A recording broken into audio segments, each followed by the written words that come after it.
robbery. Hands in the sky if you got a dream. Learn nothing was blocking me.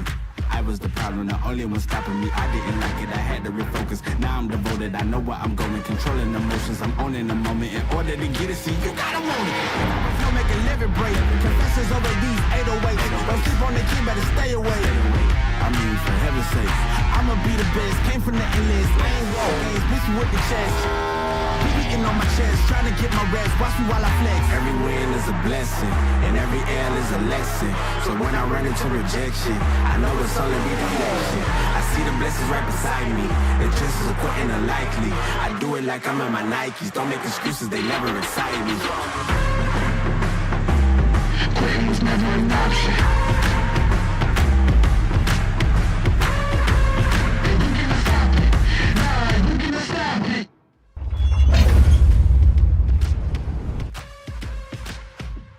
Hello, ladies and gentlemen. Welcome to Split Second Broadcasting, where we bring you the OSRL Online Speedway Racing League. I'm Evan Snyder, joined alongside me, Elliot Henderson, also Ross Brockman down in the pits for us here tonight, as we come from you live from Rockingham Speedway, where if you did miss last week's action, we did see William Schmidt get the win at Las Vegas, able to close up that points gap between him and current points leader Cole Freilich. Currently 19 points behind Freilich for that fight in the championship. And if you missed that race, you missed an absolute electric race last week.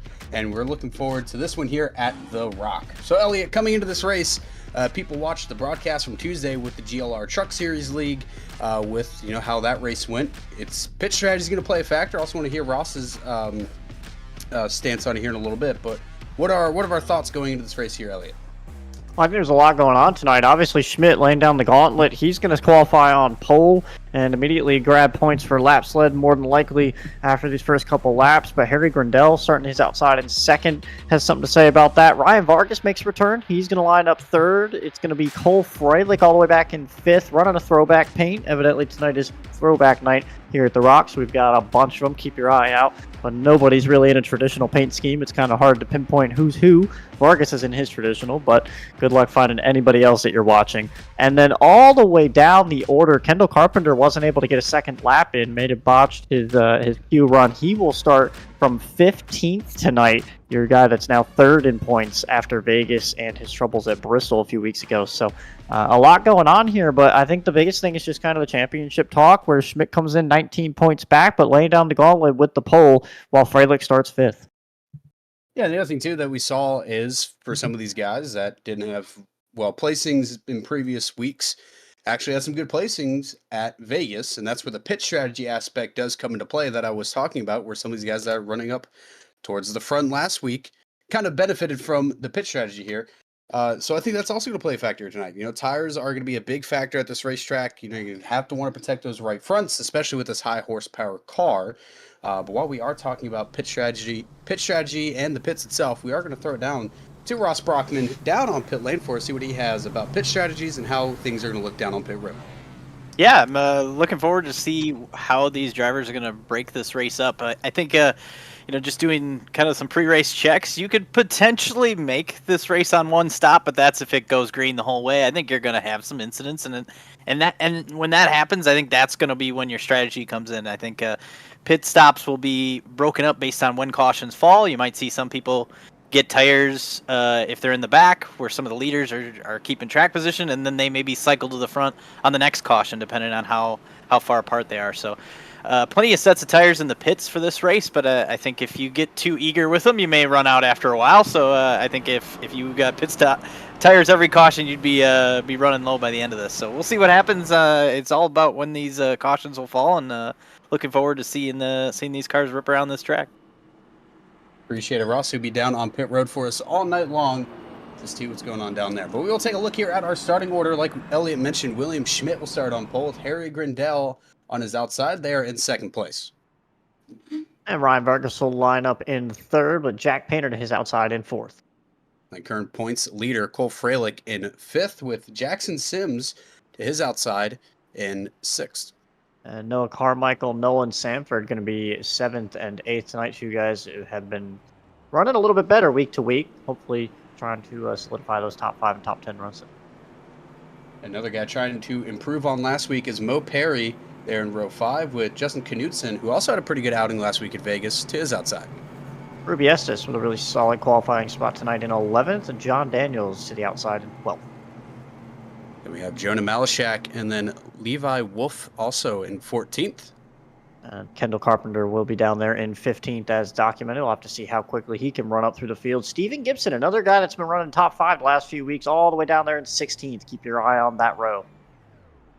And Chris Paravalarkis in the 49 machine in 17th. And then Gavin Newton there in 18th as well.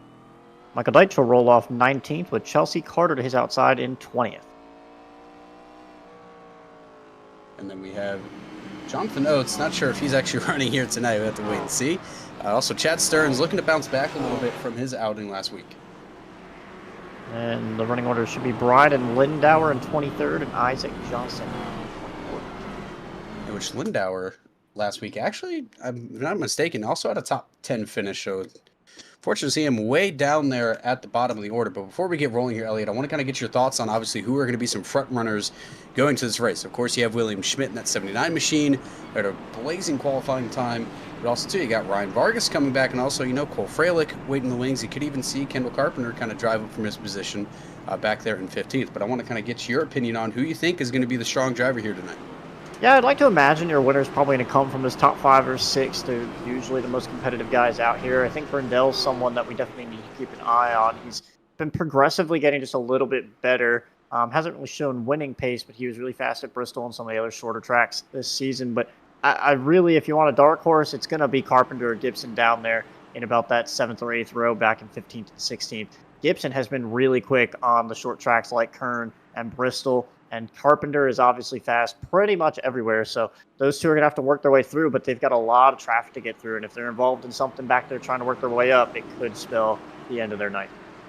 And we did see Carpenter kind of have to drive through the field last week at Vegas, but the pace lights are off on our pace car. We'll dive down to pit road as green flag, and we're off here at the Rock. Schmidt doesn't really get a great jump. Brindell's going to be to his outside. We'll have to see in other vehicles like the truck. The top lane is very good here. It doesn't look like Brindell's going to get enough of a run. And Vargas is going to stick a nose. It gets a little bit loose, but move William Schmidt up clear of the lead. Grindell up to second. Vargas had to back out of it. He's going to fall to third, potentially fourth. Sims sideways to the middle of the corner. Jackson Sims sideways. He gets him to the wall. They're able to keep it straight. William Schmidt will lead the very first lap here at the Rock. And Jack Painter getting around Ryan Vargas there for third position, trying to fight him off. And Cole Freilich right on the bumper of him. Side-by-side racing as you see Kendall Carpenter there on your screen in the 20 machine, fighting with Isaac Johnson, I believe that is. So they're side-by-side. We got a car kind of down on the apron. That's Michael Deitch. We're talking about him a little bit in the race. Had a pretty solid qualifying run for his own terms. Yeah, it looks like racing here early. It looks like 3 and 4 is really messy as we got a car up in the wall again. That's someone. That's the whole field going past him. But Kendall Carpenter was really loose in 3 and 4. We saw Sims get loose as well as everyone's trying to avoid this lap car. Yeah, pretty hairy start here. Yeah, it's the 61 of Jeffrey Stanson. He was up in the wall. He's able to regather, but some significant damage to the right side of that 61 machine. As one thing I did notice here, Elliot, while watching practice and even some of the qualifying runs, this car, these Gen 4 cars, can get very, very loose here at the Rock. It's a very, very loose race car in its own right as well. You see Cole Freilich trying to fight with the 97 of Jack Painter as he goes side by side and be able to blow right past him on the front stretch. But these cars are going to be very loose, so I wonder how that's going to affect as the tires also start to wear down late in the run here, Elliot. I think Painter may have just given that spot up. Painter usually pretty smart about giving spots up and saving some tire. But yeah, Stanton was a slow car, and Bryden Lindauer has dropped out of the race with a network issue. So we talked about how well he's been running lately. Unfortunately, not going to be able to run that well here tonight. Already going to start laps down if he comes back or not.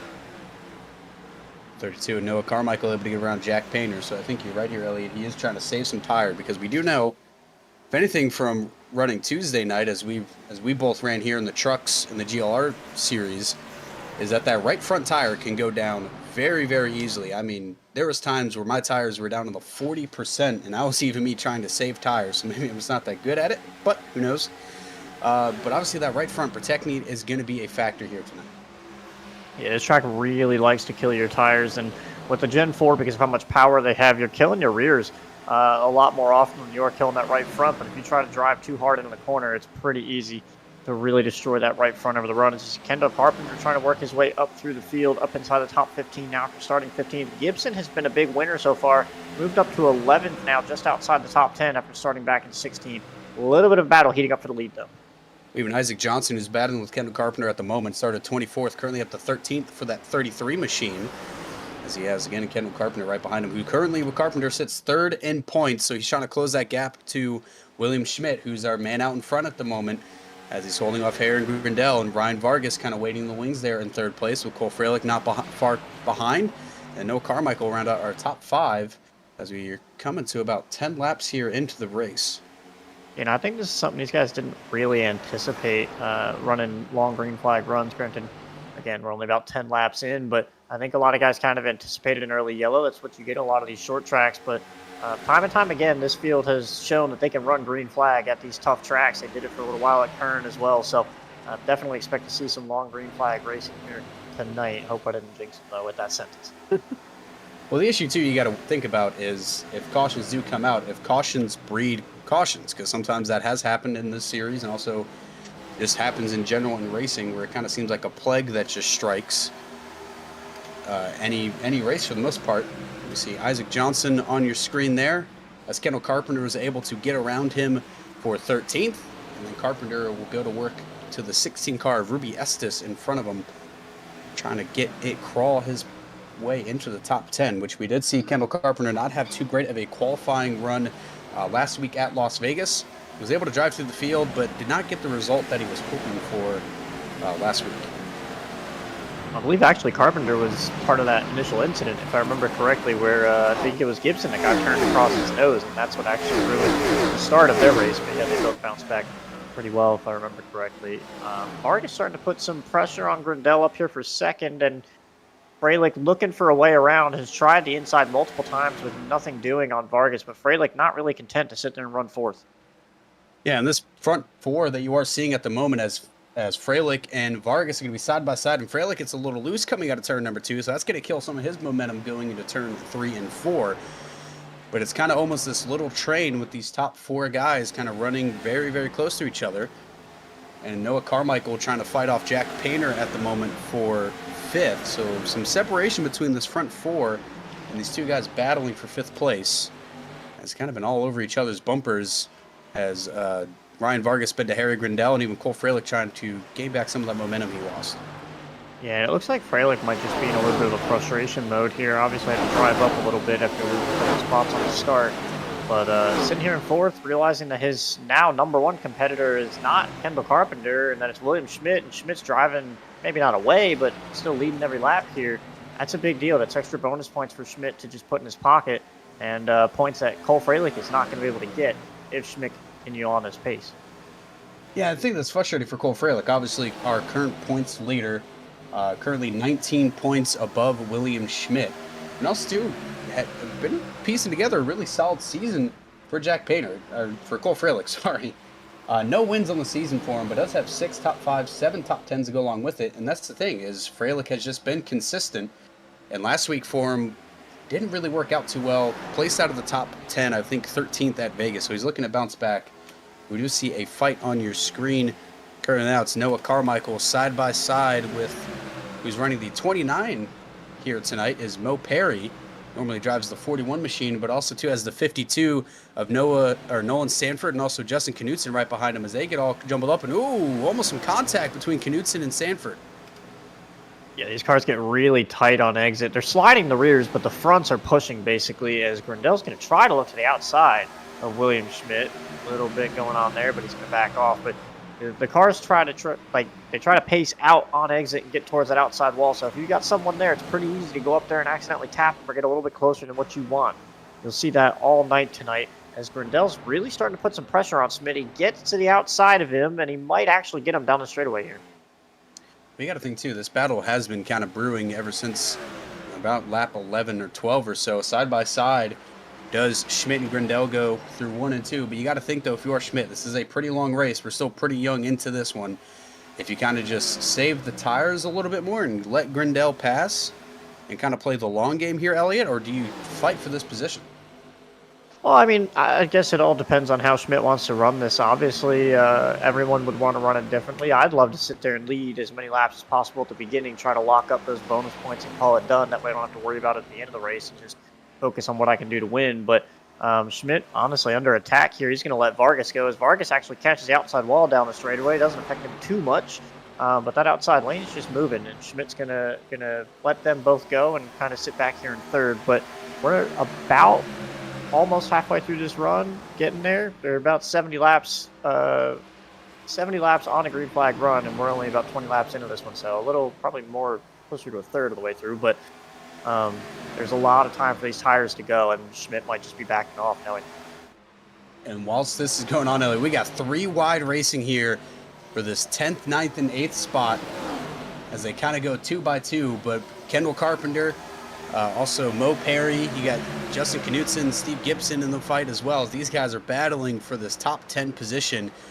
We got a car sideways to 21, but he's able to save it. Steven Gibson gets around a little bit, but that's going to cause a little bit of a checkup, but all rolling as Knutson and Gibson kind of get loose. Another 3 wide as the 33 of Isaac Johnson and the 02 of John Daniels able to capitalize on that and scoot their way by Knutson. So unfortunate there, but great job by those drivers to keep everything straight. That's phenomenal car control from Steven Gibson. I thought that thing was gone. He saved it. Even took another little lick off the corner with Carpenter right there, and they both just kept it going straight. But Carpenter just got such a big run through the middle of the corner. He borderline just drove through him, just kind of barely tapped him, but was right there on him and just made enough contact to get him sideways. They're both going to keep on the move, though. Again, these guys started 15th and 16th. They've just kind of been racing each other all the way up here. Gibson's had the advantage. He's up inside the top 10 now. But Carpenter's gotten here, and he's now trying to get up to about 7th where Nolan Sanford sits. Yeah, great battles here. I knew this racetrack would breed some good battles. You know, short track racing always does. As we're about to come to lap 25 here at the Rock 150. With Harry Grindell still out in the lead. Ryan Vargas able to get around William Schmidt up there in the front. Cole Freilich, Jack Painter are going to be your top 5 at the moment as they run. But some great battling here is 2 by 2. We do see Mo Perry to John Daniels to his inside. And then the 32 of Noah Carmichael trying to fight off the attack from the 02 of John Daniels, who John Daniels and himself had a really good outing last week at Vegas, was able to come home 3rd place. Started that race 23rd as well here, Elliott. And even here tonight, for John Daniels, started 12th, but it back up to 11th. But we do see some big movers here early. As Mo Perry gets into the back of John Daniels and moves him out of the way. Yeah, and these guys are definitely, they don't mind using those bumpers, and it's kind of crazy because usually when you do something like that, as you see Grindell and Vargas still going at it in turn 1, but as these guys do that, sometimes it'll just kind of lift the rear tires up and immediately spin them out. That's almost what happened with Gibson, but he was able to keep it under control and save it as Vargas still trying to go for the lead over Grindell up here. But they're really comfortable with these bumpers and using them up against each other. They've been doing them all season, and they're not going to stop tonight here at this at Rockingham. It's got to be a little bit careful because, I mean, we've talked about it all season long with these Gen 4 cars. That nose comes to a point, so to say, and you can very easily lift the car in front of you up, and that could spell absolute disaster for yourself and the person you are racing. But some good racing as keeps on continuing as John Daniels is trying to get around Isaac Johnson, has had some looks. But look, as you see the 31 of Chad Stearns, as he's just going to try to fly right past Noah Carmichael. He's going to just get the edge on him here, coming down into turn 1 and 2. And side by side still, not be able to complete the pass. And now Stearns move him up into 12th place as he's trying to surge and make his way up into the top 10 as after he started 22nd here tonight. Definitely interested to know what happens if we get a yellow here, as now Schmidt looking to the inside of Vargas. As you can see on the screen, Vargas actually gets Vargas hit on the wall. Just a little bit, just a touch, no big deal. He's going to keep going on, but I'm interested to see because Carpenter and Gibson are moving pretty quickly here. Carpenter's been the fastest car on track. Vargas in the wall again pretty hard, but it'll be interesting to see if we get a yellow, how fast those guys will be, and if they'll compete up here with Harry Grindell and Ryan Vargas and the other guys in the top 5. As we talk about some of these guys running in the top 5, Kendall Carpenter currently in 6th place, trying to track down Jack Painter, who's kind of along in that line right behind Ryan Vargas. You see him in that PWR gray and yellow, green, and orange car. But there's Kendall Carpenter on your screen with Nolan Sanford not too far behind him. So they're trying to get caught back up to this lead pack. Has a pretty sizable lead between Kendall Carpenter and Jack Painter. But again, big movers all around here so far, even in the top 15 and even in the top 5, as Kendall Carpenter being one of them. He started 15th, currently up to 6th. Stephen Gibson, even though he had a little bit of a scare, who's not too far behind Nolan Sanford, is currently in 8th after starting 16th. And the two biggest movers in the top 10, or one of them just out of the top 10, is Isaac Johnson, currently in that 10th spot at 24th, where he started. And then Chad Stearns, 22nd, he's currently in 11th at the moment. And those guys are all battling pretty hard. John Daniels just got around both of them, moved from 12th to 10th in one lap. And shout out to Chelsea Carter back here, moved from 20th to 15th, up inside the top 15 now. So a lot of moving going on back there. We've just kind of been focusing up on the front because there's been enough going on as Schmidt's trying to make a run at Grindel, but nothing really going yet. But Painter is on the move now. He's the one that's really making pace here, and he's caught Vargas for that 4th spot trying to get around him. Well, like you mentioned, Elliot, Jack Painter, he knows how to save tires, and we've been talking about it already a lot, and I think we're going to continue to talk about it here all night, is how important it is going to be to save your tires.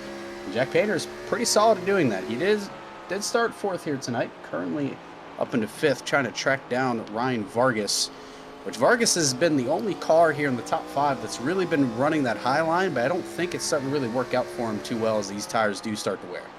Yeah, Schmidt also keeps going up there. As you see Freilich now up there. It looks like they're all trying it in 3 and 4, and then they're a little indecisive in 1 and 2. Schmidt seems to be doing it for the clean air, but from what I've learned in other vehicles, that's what kills the right front is running that top, because you're running, or at least trying to run faster up there than you would on the bottom and just kind of rotate the bottom. So it'll be interesting to see. Obviously, Schmidt's been saving enough tire to fall back and then repass Vargas and sit here. And Freilich, who's also been running the top, has just kind of been mirroring Schmidt, sitting here now in 3rd. But Grindel's been doing it the best, and he has not left that bottom lane as far as I can tell.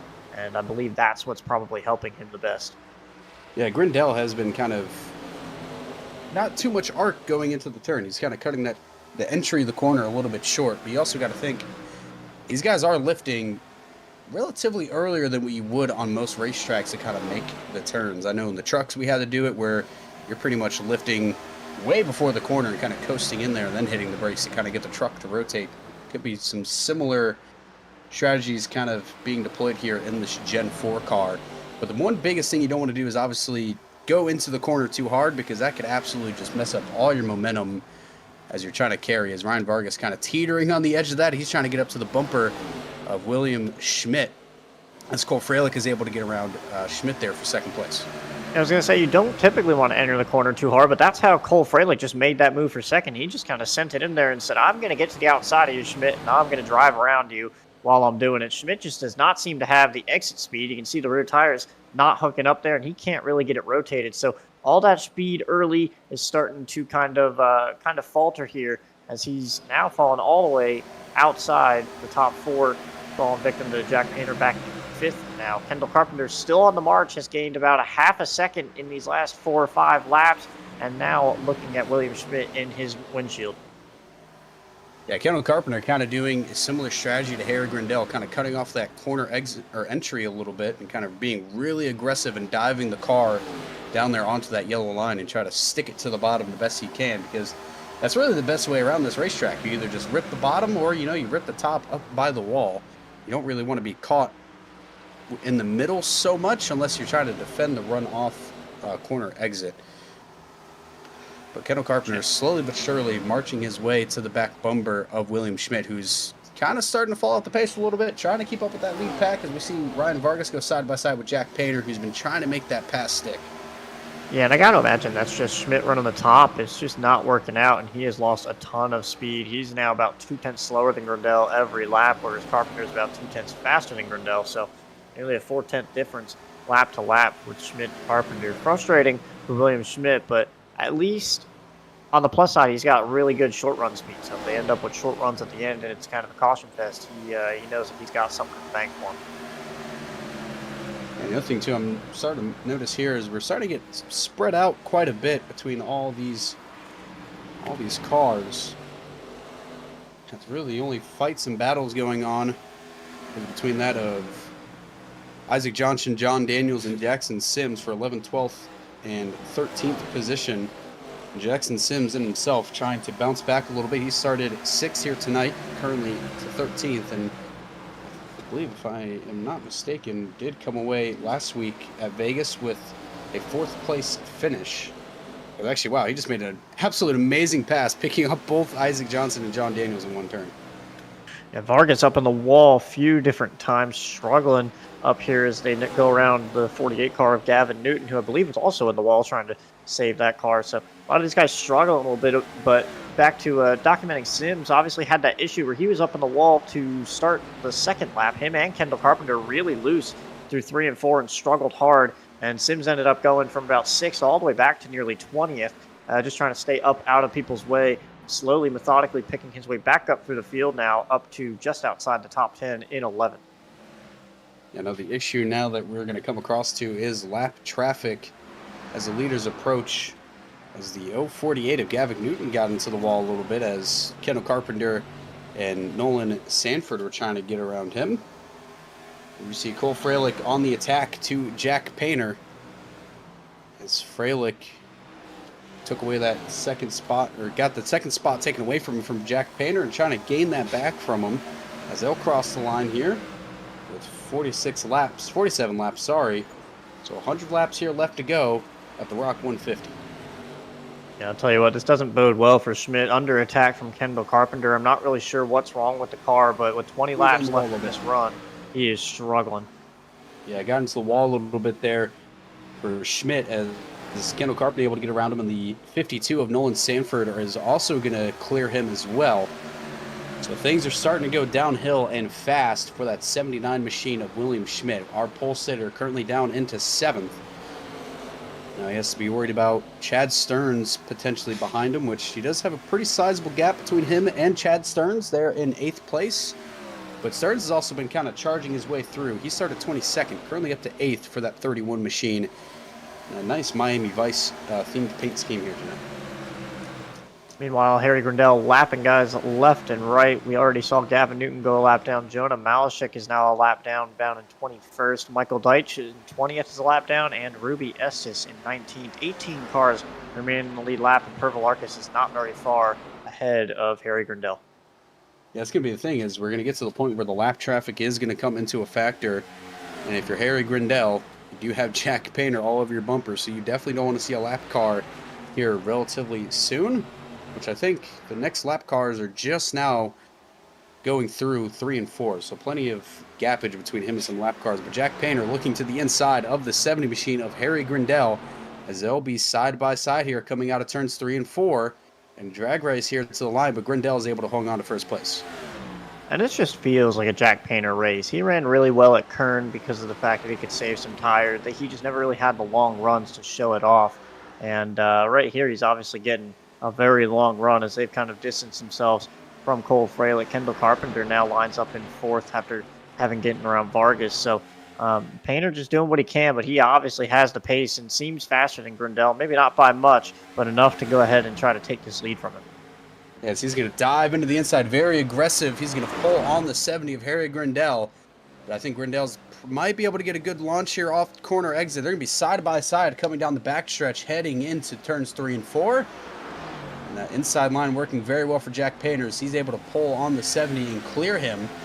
So here comes Jack Painter to the lead, but Harry Grindell going to try to answer back. But Painter's going to lead here on lap 53.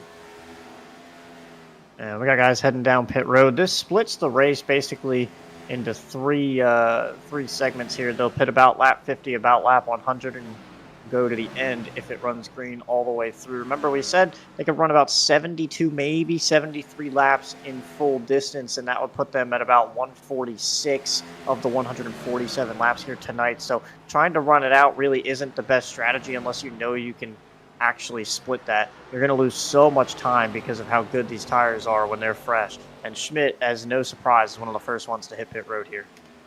And now the thing you got to think about, if you are Jack Painter and also Harry Grindell, when do you come in and pit? Because these guys like Ryan Vargas and William Schmidt, as you see, they exit pit lane. they're going to be coming pretty fast. Sure, they are going to be a lap down, and it's going to take some time for them to unlap themselves. But you got to think here, Elliot, if you pit here, if you're Painter or if you're Grindel in the next couple laps or so. Yeah, I'm interested to see what these strategies try to work out. Painter seems to have the best long run pace. He might try to go long, although he says he's pitting in this lap. So there you go. He'll hit pit road immediately, as well as Michael Deitch. So doesn't look like anybody's going to try this one stopper. We'll have to wait and see. Well, Harry Grindel is staying out at the moment. I'll put him back in the lead. Some more bonus points for leading some laps here for that 70 machine. But the thing I do want to touch on about Jack Painter, this race is pretty important for him. Top 10 finish last week at Vegas, and currently sitting 3 points behind Steven Gibson for 4th place in the championship. So he's looking to close up that gap ever so slightly. We see Nolan Sanford on your screen there in the 52 machine. He'll come down pit road. He was running around in that 5th spot before coming down and getting some 4 fresh tires and some fuel here as well. And I guess the biggest issue for these guys... Sorry? Go ahead, Elliot. I was going to say the biggest issue for these guys that are, pitting and come back out on track for, Vargas, Freilich, Schmidt all being a lap down, it could just be the fact that, someone runs someone over because the tire difference is so massive. So we're going to have to keep an eye on that and hope that it cycles through. But we'll go down to Brockman and see if he's got anything. Yeah, I was just going to add that, I thought that these guys coming in on lap 50 was would have been kind of the right call, but then they all kind of waited a couple extra laps in that. If you come in on lap 50, you're kind of splitting it up into a couple spots, or as you mentioned, Elliot, into 3 kind of segments. Now that they've kind of ran that segment a little longer, I think some of these other drivers like Grindel and Carpenter here are going to just try to run as long as they can. I think that's not a bad idea. As we got cars spinning around down on the apron, it looks like over in 1 and 2. Now we got a yellow. Yeah, we got a yellow. So yeah, that'll throw everything off. But I just thought it was interesting to run as long as you could, because a lot of these drivers kind of waited pretty late to try to do the 2-stop race anyways. So I thought that was a good call, and it seems it's going to work out now with the yellow. We appreciate it, Ross. That was Ruby Estes, was our spinner there to cause the caution, I believe. As they also had a big spin, or a big slide coming out of the pit lane in front of our current leader, Harry Grindel. So that was quite a scare there for Harry Grindel for a second. We'll see here just a big snap there from Estes, and they weren't able to correct it, and around they went. So unfortunate for them. Currently running down in 21st, 3 laps down for that 16 machine. Yeah, right in front of Kendall Carpenter, now sits second out of all of that. So big scare for Kendall, but he is okay, and now can look at attacking Harry Grindel. And I'm not really sure what this does for everyone else. These guys pitted early enough that they might want to come down and get tires again. Freilich looks like he'll get the wave around, but everyone else is going to have to accept the pass through here, and get back on the lead lap that way and have old tires. So just wow, really bad timing for that yellow, as Grindel actually went through his box. So Kendall Carpenter will make him out the lead here. Yeah, that's unfortunate for the guys that just came down pit road. You see Kendall Carpenter coming out of pit road, and Harry Grindel, who even said that he knew staying out was the right call. So good on to him. And I think we also do have some other takers. We have John Daniels currently as well in the O2. We also have Levi Wolfie also as well.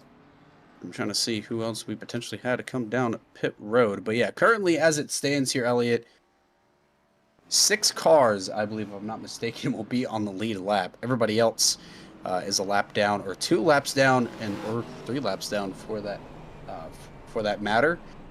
So guys like Jack Painter, Ryan Vargas, William Schmidt, Mo Perry, Nolan Sanford are just some of the likes that are currently a lap down. So a very untimely caution if you are, the likes of Jack Painter and Ryan Vargas, who, they're actually going to come off the lead lap.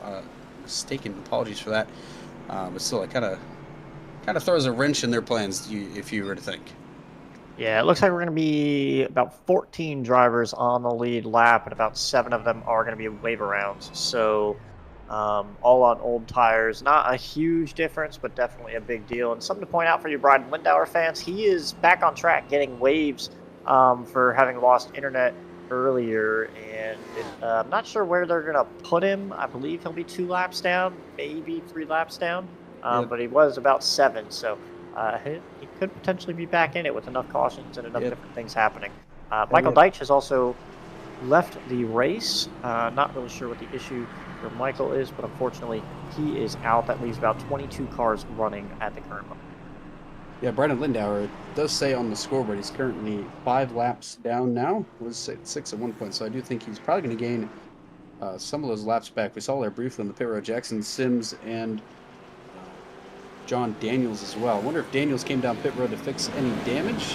That was a very long pit stop for him. We'll see some cars now being waved around.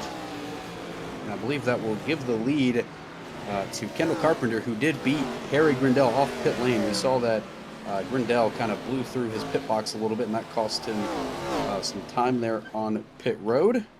So Grindell will be second when we back go green.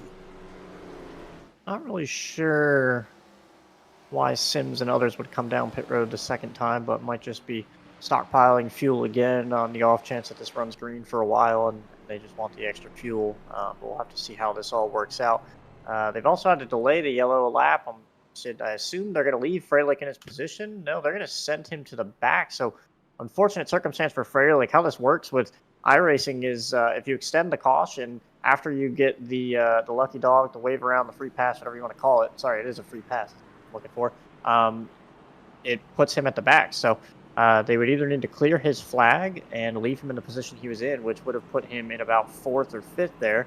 But it looks like they're going to send him to the back, and he will have to start back here with all these lapped cars. And we're going to get about 4 guys side by side and then about 20 cars deep, all single file. But unfortunate circumstance for Freilich here to have to drop to the end.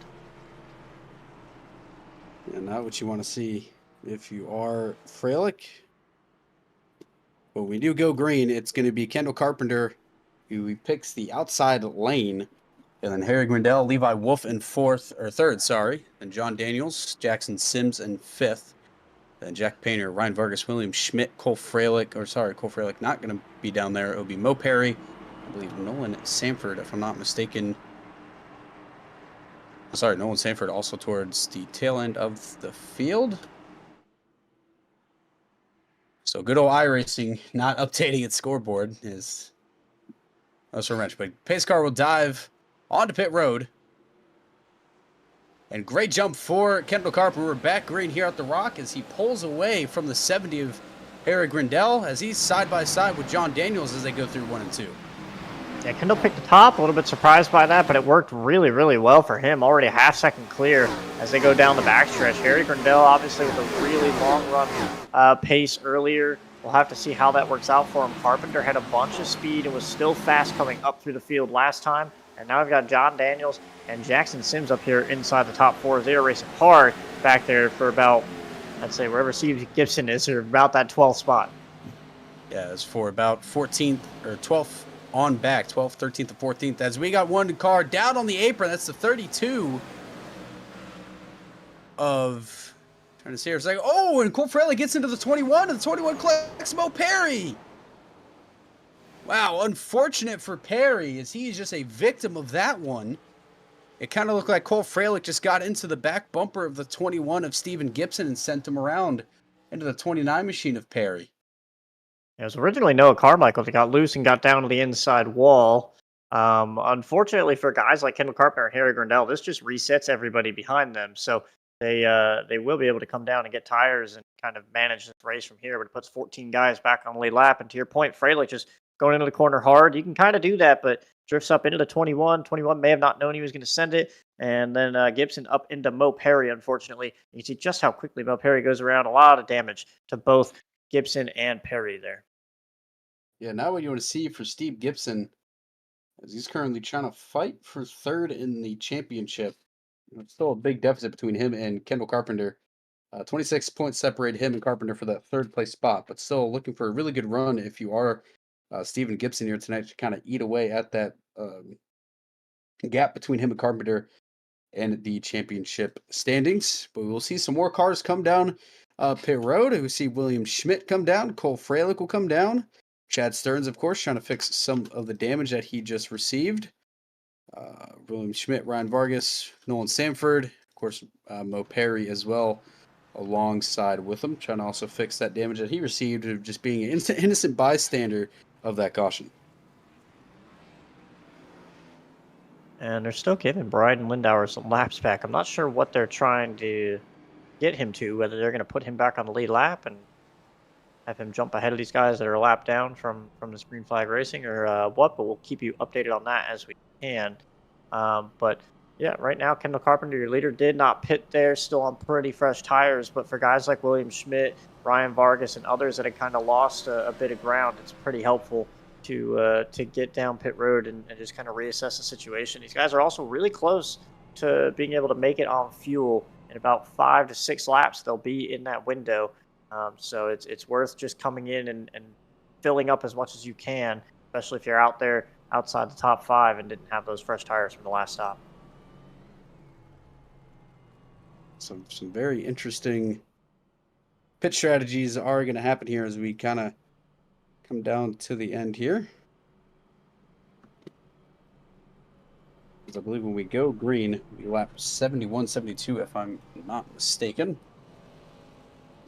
Yeah, guys, I'm over here doing some math, and I think we're gonna have a couple of these drivers that could make it on fuel. It's just a matter of can you make it on tires, because I was seeing during that long green run we had to start this race, lap times were almost a second and a half slower with drivers on older tires. So I think if you decide to run this long and try to save to make it, I think you can.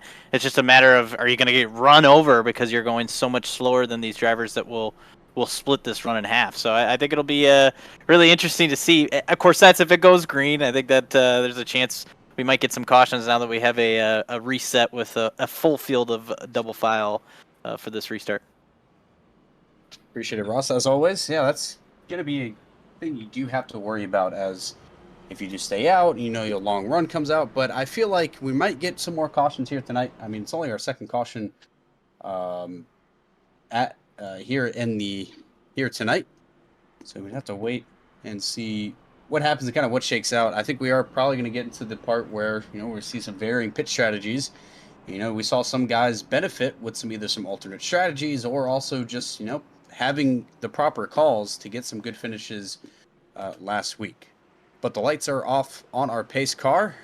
Kendall Carpenter, once again, he'll lead us back to the line and he'll choose that outside lane once again with Harry Grindell to his inside, John Daniels, Jackson Sims, Levi Wolf, Jack Painter as well right behind him. But into the restart zone they go. Beautiful jump once again from Kendall Carpenter as we're all rolling as Jackson Sims looking to the outside of Grindell here going through 1 and 2. And also John Daniels able to get the jump on Jack Painter. So he's able to fly by. Oh, big snap. And Grindell gets loose right into into Jackson Sims. So unfortunate on the restart there. That'll bring out already our third caution of the night. And we didn't even make it a full lap through, Elliot.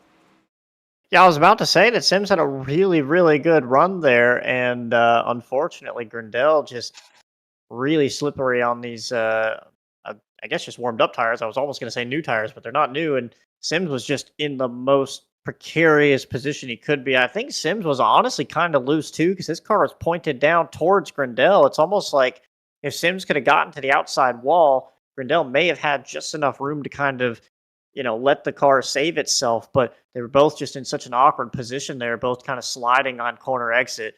And yeah, even admin control is just saying it's kind of on both of them. Yeah, you can see Sims honestly really loose at that angle. And I just think both of them were just in a position that neither of them were really going to save it. How about Ryan Vargas just right to the inside of Jackson Sims and made that work, and a few guys just skating past there. But unfortunate circumstance. Both those cars were really fast tonight. Grindell might have a little bit more damage with that extra contact, but man, Sims I thought was going to have something for a podium at least, but fortunate circumstances. Yeah, we're right aboard here of John Daniels in the O2, who got a front row seat to this as he barely just almost made it through that with some contact on the right side of his door. He's currently down on pit road, probably trying to fix some damage. He did have some damage on his nose prior to this incident, so he's probably trying to get some of that fixed. And we will see actually Jackson Sims bow out of the race here tonight. Unfortunate for him after having a really good run here or last week at Vegas. And we were right along with Steven Gibson It's kind of giving you a look at what it was like to ride through that incident, able to get through that one unscathed. And again, another incident, another just bystander of that one. Mo Perry got kind of spun around towards the back end of that. He's currently down on pit road as well. So unfortunate night, an unlucky night for that 29 machine. Yeah, it's kind of crazy that we didn't see more than just maybe 3 cars involved. Mo Perry we saw spinning. Not sure if that was kind of like a self-spin off the corner or if he was just kind of checking up and caught himself out. But no contact there for Mo Perry, luckily, after massive incident that he had before this one. So, yeah, it's crazy that was only 2 cars. I thought for sure there'd be more guys stacking up in there, but everyone was pretty safe about maneuvering their way through and making it through there cleanly. So we'll restack them and get it going again. But I'd say next caution, everybody's got to pit, at least just for the case of having fuel until the end. We are basically at the window. I believe in one more lap, you will technically be able to make it from that point. So interesting to see what these guys do. We've definitely seen a few guys towards the back come down, but so far it looks like everyone's kind of staying out. Quick update, Bryden Lindauer back on the lead lap, up to 12th now. So keep an eye on him after having the connection issues at the beginning. Admin control has waved him back, basically up to the lead lap and giving him a shot at this. Yeah, and Bryden Lindauer has had some speed these past couple of races as well. On top of that, he's been pretty consistent all year long. Finished 11th last week at Vegas, but he does have some sneaky pace in that 43 machine. So with him being back on the lead lap, if you're kind of towards the back of the pack here, you do have to be a little bit careful because he can sneak up on you pretty easily. But he'll be down there in 15th, like you mentioned, Elliot, with Knutson in front of him, and you also have to get through Harry Grindell, who's been our race leader here at one point. But Grindell all the way down to 13th at the moment. But we're going to get restacked here side by side. The lights on the pace car are out. It's going to be Kendall Carpenter to the inside this time as he selects to go the inside lane after these past couple restarts, choosing the outside. Then you have Jack Painter to his outside, and then Ryan Vargas, Nolan Stanford, and Cole Freilich, Levi Wolf kind of making up that first 3 rows here as we are going to get back going green at the Rock 150.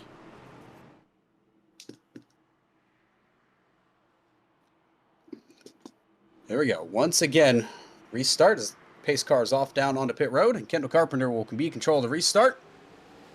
And again, a nice jump there from Kendall Carpenter, but Jack Painter able to minimize some of that gap. He was able to open up. Ryan Vargas going to dive it down to the inside of Jack Painter, side by side, going through 1 and 2. Look out for Cole Freilich as he gets up to the bumper of Nolan Sanford, but Sanford able to hold on to his position. But here you go. Here's the fight on your screen now between Vargas and Painter. They go side by side, and Vargas gets a little loose, but able to save it and stay just out in front of the 97. Yeah, look at Sanford down on the apron, also really loose. We haven't really seen Sanford this far up this race, but he is here trying to dig pretty hard right inside the top 5 as now William Schmidt goes to his outside. I thought Painter would have the best pace here, but for whatever reason, Kendall Carpenter just drives away at the start and has already opened up a half-second lead over Vargas, and we're going to have to see how Painter's tires work out later. He was definitely the best long-run car, but it looks like a lot of these other guys just have a lot of short-run pace, as now Freilich clears Painter. Painter back to 4th, Freilich 3rd, Vargas in 2nd, all chasing Kendall Carpenter. Yeah, Kendall Carpenter able to bust out a good guy. Oh, we got a car into the wall, the 43. Bryden Lindauer, we were just talking about how he was able to get back on the lead lap and gets caught up in an incident. Unfortunate for that 43 machine. Got involved with... Oh, no, that's Chelsea Carter. I apologize. They're running the same exact number, I believe. Yeah, they are. The 243, technically, of Chelsea Carter got into the wall. Also made contact with the 16 of Ruby Estes. Both those cars 2 laps down, but still fighting for position when that caution came out. Yeah, a carbon copy of what we just had with Jackson Sims and Harry Grindell. Unfortunately, nobody was to the outside of the 43, and Chelsea ended up eating the outside wall pretty heavy. Ruby Estes nowhere to go, drives into the 43 as well.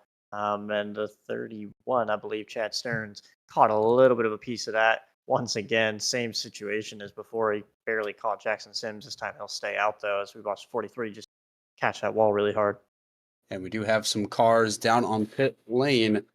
Kendall Carpenter, one of them, William Schmidt, the other one. But we will throw it down once again to Ross Brockman, see what he has and see what he's seeing or even hearing over the radios down there on pit road. Yeah, I thought this was interesting. Elliot, you mentioned it that we were just a couple laps away from the window opening. A few of those drivers that we thought maybe could stretch it from 2 cautions ago, they're staying out. So you got Vargas and Freilich are both going to inherit the lead here, first and second.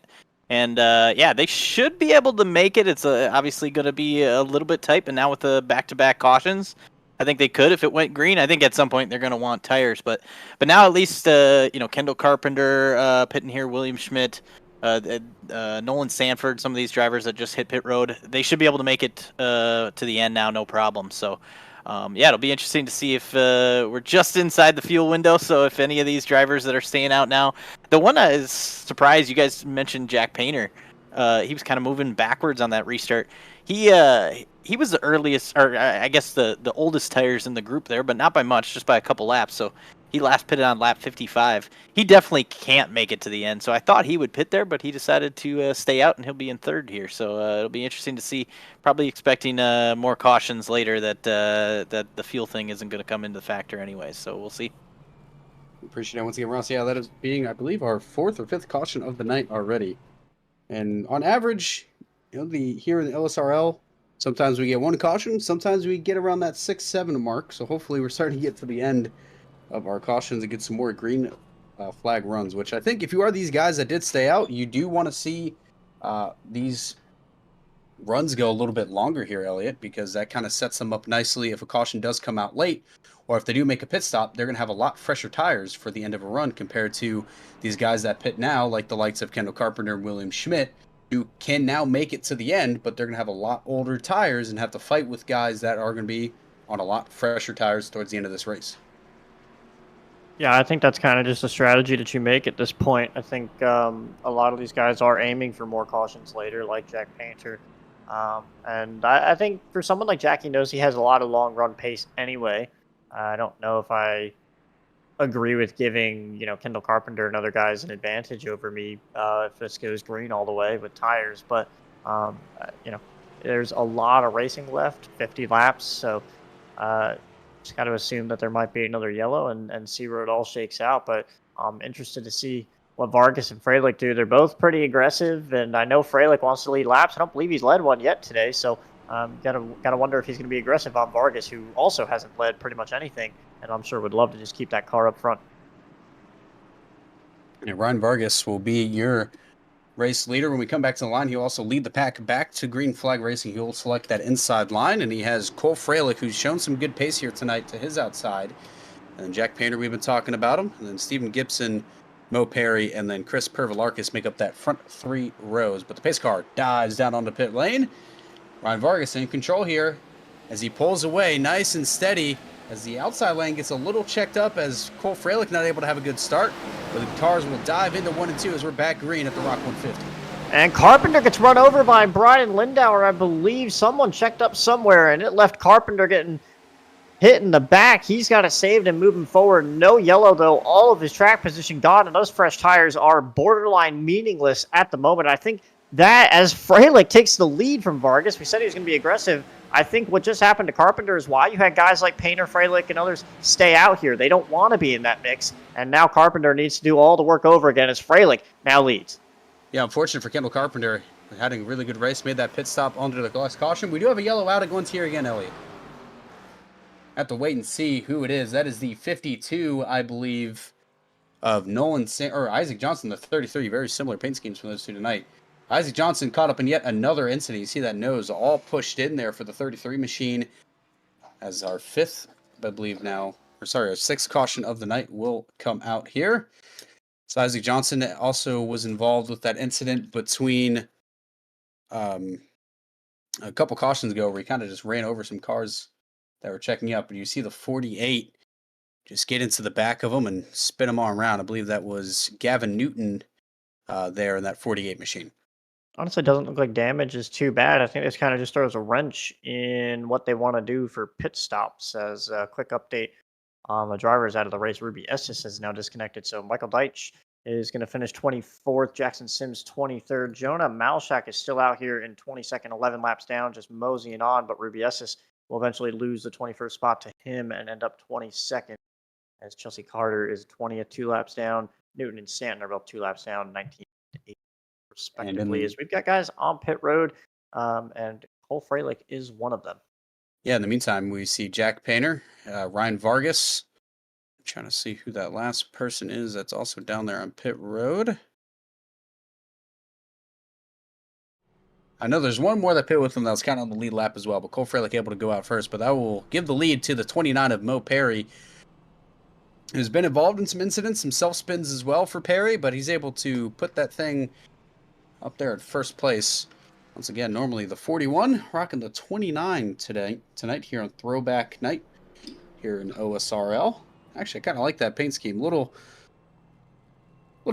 curious on the placement of the character there in the car on the side of his door, and kind of doing a NASCAR Cup Series style paint scheme here tonight. But I'm kind of digging the red and white for Mo Perry. Yeah, you saw the quick update or the quick replay with the stack up that caused Kendall Carpenter to get shuffled out and sent to the back. Just a pretty standard stack up. Not really anybody's fault or doing wrong there. Just kind of caught Kendall out. Unfortunately, he's the third car in line. And it looks like about 4 or 5 guys stayed out here. It's going to be a little bit more. All the way down to, I believe, Noah Carmichael. So your top 8. Mo Perry, Chad Stearns, Justin Knutson, William Schmidt, Harry Grandel, Nolan Sanford, Bryden Lindauer, and Noah Carmichael. Top 8 have all stayed out here. Going to be Freilich on back that are on fresh tires. Going to see where this race takes them. Yeah, the beauty is now a few other guys that just pit, like Freilich and Painter and Ryan Vargas, you're able to, I believe, make it to the end of the race here and be there at the end with a little bit fresher tires. I mean, Kendall Carpenter's tires might be a little shot here now after that big spin that he did take. So that's obviously going to play a factor into his tire wear as he gets shuffled all the way down to 14th, right behind Chris Pervalarkis. So unfortunate, once again, for Kendall Carpenter. You see Harry Grindell and William Schmidt able to crack back into the top 5 as they're kind of been playing around some pit strategies as well. Currently 4th and 5th for William Schmidt and Harry Grindell, which Schmidt looked very, very strong here to start the race, Elliot, and he's kind of fallen back just a little bit. Yeah, a little bit of a bounce back here with a different strategy, too. I'm going to be interested to see how this works out. Again, I'd always rather be on the fresher tires with how this track's working and how these cautions are happening right now, but definitely not a bad pick to put himself up inside the top 5 here, put himself up in 4th and kind of see what's going on. He does have some decently fresh tires, but we're going to have to see how he manages this restart and if he can get a good enough launch to just kind of stay up there with Mo Perry. Yeah, Mo Perry can be on the outside. He's going to lead the pack back to green. He'll have control of the restart with Chad Stearns, Jessica Knutson, William Schmidt, Harry Grindell, Nolan Sanford making up those front 3 rows. But here we go. Pace car's off, and green flag is out. Mo Perry gets it all rolling. That outside lane got a good old start as William Schmidt goes side by side with Chad Stearns going through 1 and 2, and then Knutson side by side with the 52. He's able to pull on Nolan Sanford. But Mo Perry going to stay out in the lead here on the backstretch, but William Schmidt's going to be all around his bumper and is going to send it inside. I don't think he's going to be able to make the pass stick. As Mo Perry's going to hang on to the lead here and lead the pack back to lap 90 as your race leader.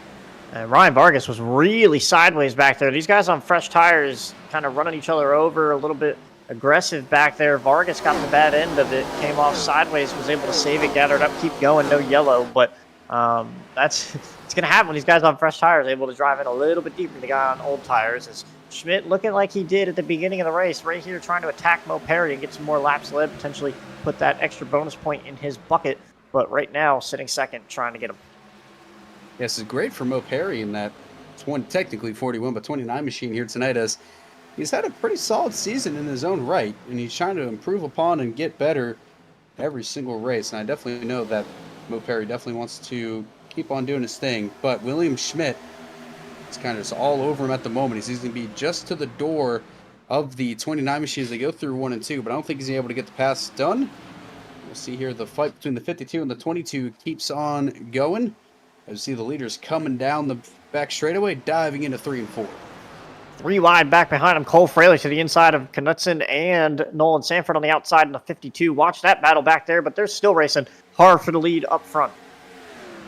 Yeah, the second or actually like the third time we've seen 3-wide racing here at the Rock, which is it's a little bit dicey. This track is pretty spacious, but when you get 3-wide, especially with guys on mixed tires of old and new, it's when it gets a little bit dicey here every now and then. But Cole Freilich, what a move by the 15. Tried to sandwich himself in between the 52 and the 22, and he's able to get past Knutson. He's going to be right on the bumper of the 52 of Sanford. And Sanford looking to get around the 31 of Stearns. And now Schmidt trying to check out, having cleared Mo Perry as Nolan Sanford catches the outside wall. Free spot for the 15 of Cole Freilich. Now sets sights on Chad Stearns for third with Mo Perry just in front of him. Yeah, the thing is, for Cole Freilich, as we are approaching about 40-ish laps to go, we got Chad Stearns up on the wall. Unfortunately, it seems like he just got a little bit loose, but able to keep it straight, and we will stay green here. But I was going to say about Cole Freilich, as William Schmidt is in the lead right now at the moment, is any positions you can get to kind of keep that gap between you and Schmidt in the point standings, you're going to absolutely take it for Freilich. But of course, he wants to try to pick up his first win of the season here at the Rock, and that's going to put even a bigger gap between him and Schmidt in the points championship, as Freilich able to move around the 29 of Mo Perry. It's pretty hard to believe that Freilich does not have a win on the season with how well he has run all season long. Most top fives, most top tens of any driver this season, as he now sets sights on William Schmidt, and he's going to immediately go to the outside. He pulled this move on Schmidt earlier, and he's going to keep it hooked up out there, but Schmidt able to get a good enough run down on the bottom. This is not going to go away, though. Freilich, big run down the straightaway, and he's going to try to get there in 3 and 4. But don't look now. Kendall Carpenter kind of on a steady pace at the moment. Like I mentioned, that restart started 15th, currently up to 8th, trying to track down Knutson and Gibson right in front of him, who've been side-by-side racing as well. But great racing for this top 5 position. I mean, you got the 52, Nolan Sanford now absolutely battling with Mo Perry, and then, of course, you have the 70 right behind him and Harry Grindell, who's had amazing pace here at the Rock, trying to also get back up and fight for that lead, because Grindell himself also has the pace to compete with Schmidt and also compete with Freilich for the win here potentially tonight. Yeah, and laps are starting to click away now. We're less than 50 to go, closing in on lap 100. So these guys are all kind of starting to watch this race deteriorate lap by lap. And how about Harry Grindell back up here trying to get into this battle with Nolan Sanford and Mo Perry? We haven't talked about him since that contact with Jackson Sims, but he has made it work, and I thought he had a lot of damage out of that as Gibson now looks to the inside. This is a gaggle of cars right here. Yeah, side by side, 3 deep between Nolan Sanford and Mo Perry, then Harry Grindell, and then you also got Steven Gibson, and then, of course, Kendall Carpenter side by side with Ryan Vargas. And, contact! Knutson gets to the back of the 21 and sends him up into Grindell. That'll be our 7th caution of the night, as I think the 22 just got into the bumper of the 21 and just sent him up the racetrack. Yeah, I'm not really sure what Knutson's plan there was. He I have to see the replay. He got off the corner and didn't want to be 3 wide, which I understand. Got behind Gibson and then looked like he was going to follow him in the corner and just turned left and caught the back bumper ever so slightly. And even Gibson's just like, why did we do that? And you can see Gibson even drove into the corner really hard, but the 22 I wanted to follow him in there even harder. And then there's a lot of contact there between the 21 and the 70. And unfortunately, Harry Grindell, another bystander in this incident. And the 22 is pretty much untouched. Jack Painter also slightly involved there. We haven't talked about him since all this has gone down. He was at one point looking like he was going to drive away with this thing, and now he's back here outside the top 10. You can see from his point of view, just pretty big stack up there, and the 22 just wanted to get to the inside. Yeah, great save there for Jack Painter. We got a gaggle of cars. We did see a very late commit from the 79 of William Schmidt. But once again, we'll throw it down to Ross Brockman to see who actually came down pit road. Ross, what do you got for us? Yeah, almost everybody. Most of our front runners, pretty much the top 7, all pitted here. It looks like the 13 of Levi Wolf is going to stay on track, and then maybe the 21 of Steven Gibson. Otherwise, everybody else on the lead lap coming down 4 tires and fuel. I guess here, kind of looking at maybe, the idea of about a 40-lap run to the end. So I feel like this is probably a good spot to get a set of tires.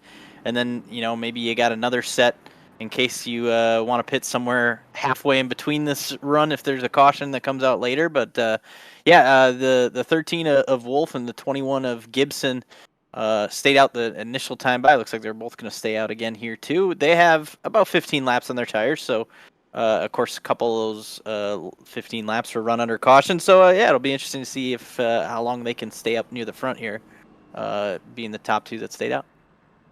Appreciate it, Ross, once again. But yeah, like you mentioned, Elliot, the laps are starting to trickle down here, and I hate to say it, but I think Levi Wolf and also the 43 potentially here might get in the way of some of these guys that are faster, and potentially might even get run over on these guys that are on a lot fresher tires.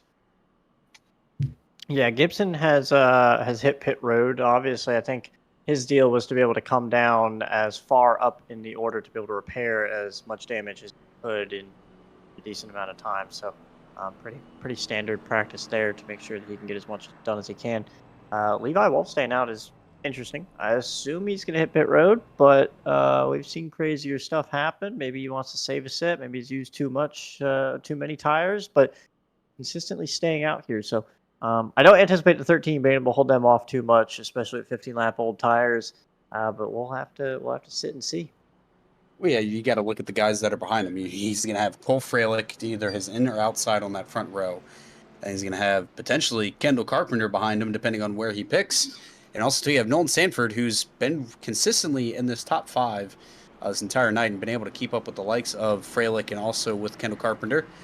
And, of course, you have Mo Perry, Ryan Vargas, and William Schmidt not too far in the wings behind the 13. So it's going to be definitely very challenging for Levi Wolf. I mean, who knows? Maybe he's an absolute sleeper, and he's going to shock us both here, Elliot. So we have to wait to see what the 13 does have in store. But Levi Wolf, excuse me, will choose to elect the outside line here as the lights on the pace car are out. So he'll lead the pack back to green as we're winding down here. I believe, if I'm not mistaken, I have about 42 laps left here at the Rock 150. We have Cole Freilich, Kendall Carpenter, Nolan Sanford, Mo Perry, Ryan Vargas. Levi Wolf will lead the cars into the restart zone. And off we are once again, back green here at the Rock. Not a great start there from Levi Wolf as Cole Freilich able to dive down on the inside of 1 and 2. So our assumptions were right, Elliot, as Cole Freilich goes uncontested through. Same with Kendall Carpenter and even the 52 of Nolan Sanford trying to get around the 13 now. Yeah, quick update on the guys that are involved in that wreck. Harry Grandel says his steering alignment is not good, and Gibson doesn't seem to be up to speed either. So, unfortunately for guys that were contending for this win pretty much all day, looks like they're going to run outside the top 15, unfortunately. Freilich obviously clear as Levi Wolf has already dropped outside the top 5, and William Schmidt now moves into that 5th position as Vargas gets really snap overs here. He's the outside wall. No yellow yet. Wow. He's going to be able to limp it down pit road. Yeah, we are going to stay green. Ooh. If we can get a replay of that, I look down for a second, look up and just see his race car just fly into the outside wall. So unfortunate there for Ryan Vargas, who was also running in the top 5 pretty much the entire night as well, and even contending with Kendall Carpenter. Oh yeah, just got really loose and just big snap there from the 26, and that's going to end the night here for Ryan Vargas. We see Levi Wolf has absolutely fallen like a rock just outside the top 10. A lot of cars going past him, so those old tires not playing into his factor, and that pitch strategy also not too well for him. But we'll see. Cole Freilich will keep hold of that lead as he's about half a second above or in front of Kendall Carpenter, who these guys have been battling all night or pretty much this entire season for the points lead. But we do see a gaggle of cars here side by side, that being the 31 of Chad Stearns trying to get around Noah Carmichael in the 32, and John Daniels in the O2 not too far in front of him. This is for about 10th, 11th, and 12th position at the moment here on your screen. So a lot of good racing this entire night here, Elliot, through the entire pack. Yeah, we don't have a tire counter here. I'm not sure if Brockman might know a little bit of how far these guys are on tires, as we've got a wreck for 32. of Noah Carmichael goes around, could not save that one off turn 2. But I'm wondering just if Brockman might know this, if potentially Levi's strategy was to stay out there, not use a set of tires, and now have an extra set over everyone else, is maybe everyone at the end of their tire sets, and now he can come in at some point and utilize that strategy. Someone that was between 10th and 15th could use that strategy to then put themselves inside the top 10. That's the only thing I could think with how quickly he fell through and didn't really contest anyone. But go back here and look at the 32 spinning down the back straightaway before we get to that point. Yeah, fortunate there for the 32. Just could not correct the car and oversnapped it. But once, well, Ross, if you got us down there in pit road, what do you think about those points Elliot just made? Yeah, I think that that was kind of one of my thoughts. You're trying to understand the staying out idea of Wolf there. In this series, there's not necessarily a point for leading a lap, but though some of the conversations were about trying to lead a lap, I think. Yeah, I think that there's. I'll be honest, I don't have an exact count of the tire sets left. I think most will be down to their final set right now in the pits yet. So maybe he has an extra set here. It looks like he's coming down now to put on a set now, and I would assume based on the count that I kind of roughly have in my head, he would have one more set yet from here. But yeah, I think a lot of drivers are down to the end on the sets that they have. Maybe one more chance to come down and get 4 tires. Otherwise, yeah, they're going to be trying to save these to get to the end with just under 40 laps to go. I feel like a lot of them should be able to make it from here without having to use another set. But some of them maybe we would want them if they can. Appreciate it once again, Ross. Yeah, the thing for Levi Wolf is, sure, you're on fresher tires now, but I think when we go green, we'll have less than 35 laps, if I'm not mistaken, left to go. So he's going to have a lot to work his way up through the field. I mean, maybe he could salvage a top 10. Currently, I think that'll put him at 15th with that pit stop. You have to wait and see how that works out for Wolf. But we'll see Cole Freilich on your screen. He will be our race leader at the moment, with Kendall Carpenter alongside him. And then Nolan Sanford, William Schmidt, Jack Painter rounding out your top 5. I think it's a solid strategy for Levi to put in. Like I said, someone that was running right around 10th to 15th. If you have the fresher tires now, and he's going to only restart 13th, puts you at a really good advantage over everybody in front of you. And that is the big thing with these short tracks. We've only got about 15, 20-ish guys on the lead lap. That makes it pretty easy to just drop back here, and you can gain a few spots, especially with 40 laps left to drive around some people. So, I take any advantage I can, and I think the 13 put himself in a really good spot. Has an advantage over everybody in front of him on tires. So, good move. We'll just have to see how it works out. And with this caution, actually, we don't have a single car, with the exception of Jonah Malashak, a lap down. Jonah Malashak is 11 laps down. We'll likely not get all of those back, but everybody is back on the lead lap in the top 18 now. So everything on track is for position except the 23 car. I mean, it would be impressive if Malashak would somehow unlap himself 11 times. But yeah, Ryan Vargas, out of the race, we did see him, the caution before this one, get that big old snap, and that put the end to his night. Unfortunate for the 26. Because, again, he was a guy that was consistently running in the top 5 and also potentially had the pace to finish there in the top 5. I don't know if he necessarily had the pace to bring out a win tonight, but he definitely could have competed for one. But the lights on the pace car are off as they enter turns 3 and 4. And Cole Freilich going to choose that outside line. So we've kind of seen some guys kind of bounce back and forth between that outside and inside line. But I definitely think with these slightly older tires, that outside line is definitely the way to go. But Kendall Carpenter will be the inside of Cole Freilich.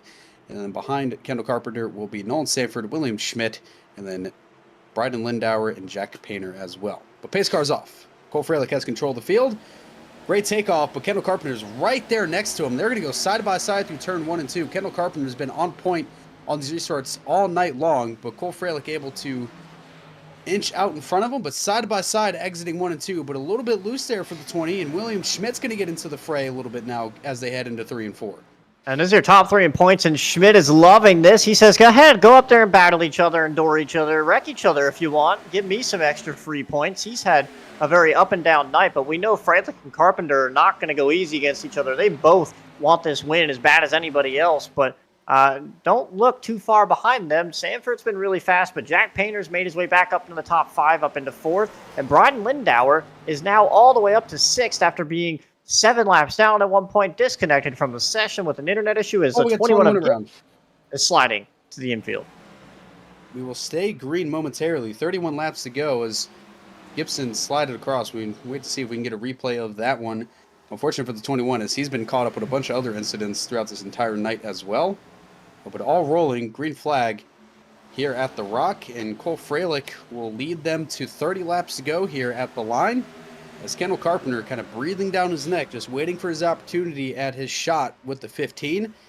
And like you mentioned, Elliot, the championship points implications here between these top 3 guys, because you got to look at it. William Schmidt only 19 points behind our points leader in Cole Freilich, and then currently at the moment, Kendall Carpenter is 16 points behind William Schmidt, so he's looking to reclaim that second spot from the 79 here tonight. Yeah, this is exactly what we expect. It's the top 3 in points racing for the win all right here. Schmidt did have some decently long run pace before. I'm wondering if that might come into play here, or if he's going to fall off like he did later in the first run, as Carpenter really loose off of turn 4. That's going to let Schmidt get back up there a little bit, but you got to wonder if William Schmidt's now just sitting here letting these guys work themselves out as Carpenter gets the wall again going into turn 1, and Schmidt's going to look to the inside for the second place spot off of turn 2. Yeah, William Schmidt definitely does have the pace to get around Kendall Carpenter, but I think you're right, Elliot. I think you have him, Kendall Carpenter, that is, just battle with Freilich out in front and have them eat away at their tires. Save your tires a little bit. I mean, you still got plenty of laps left to make a move, and Schmidt definitely has the pace, I believe, to get around Carpenter in front of him. I mean, 27 laps to go, but you kind of have to be methodical with it a little bit of when you decide to finally make your move and push, 100%. Because William Schmidt definitely sneak one out here tonight after being our pole setter. But Bryden Lindauer, like you mentioned, that 43 machine, trying to track down Jack Painter, who's currently in 5th for that top 5 spot. As like we mentioned before, Bryden Lindauer had some internet issues, disconnected, was 7 laps down, came back. He also started 23rd, so up to 6th for that 43 machine. Yeah, a lot of pace out of Bryden Lindauer tonight. Really good to see. Really impressive run, and really nice by the league to allow him to get laps back and put him in a position to close this one out with a solid finish. Anyone else would have just been stuck 7 laps down, back there in 19th or something. So interesting story to pay attention to as this goes on. But right now, Kendall Carpenter starting to inch closer to Cole Freilich. This one's not exactly over yet. Closing in on 20 to go as we complete 25 to go. Now 24 this time as Freilich leads.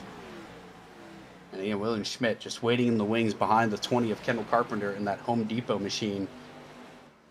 William Schmidt, I think he's honestly just waiting for his moment and kind of letting these guys just run each other into the ground necessarily. As Cole Freilich doing an amazing job so far. No mistakes out of him to try to keep the 20 behind. We have seen the 20, though, get a little bit loose coming out of some of these corners, especially out of turn 2.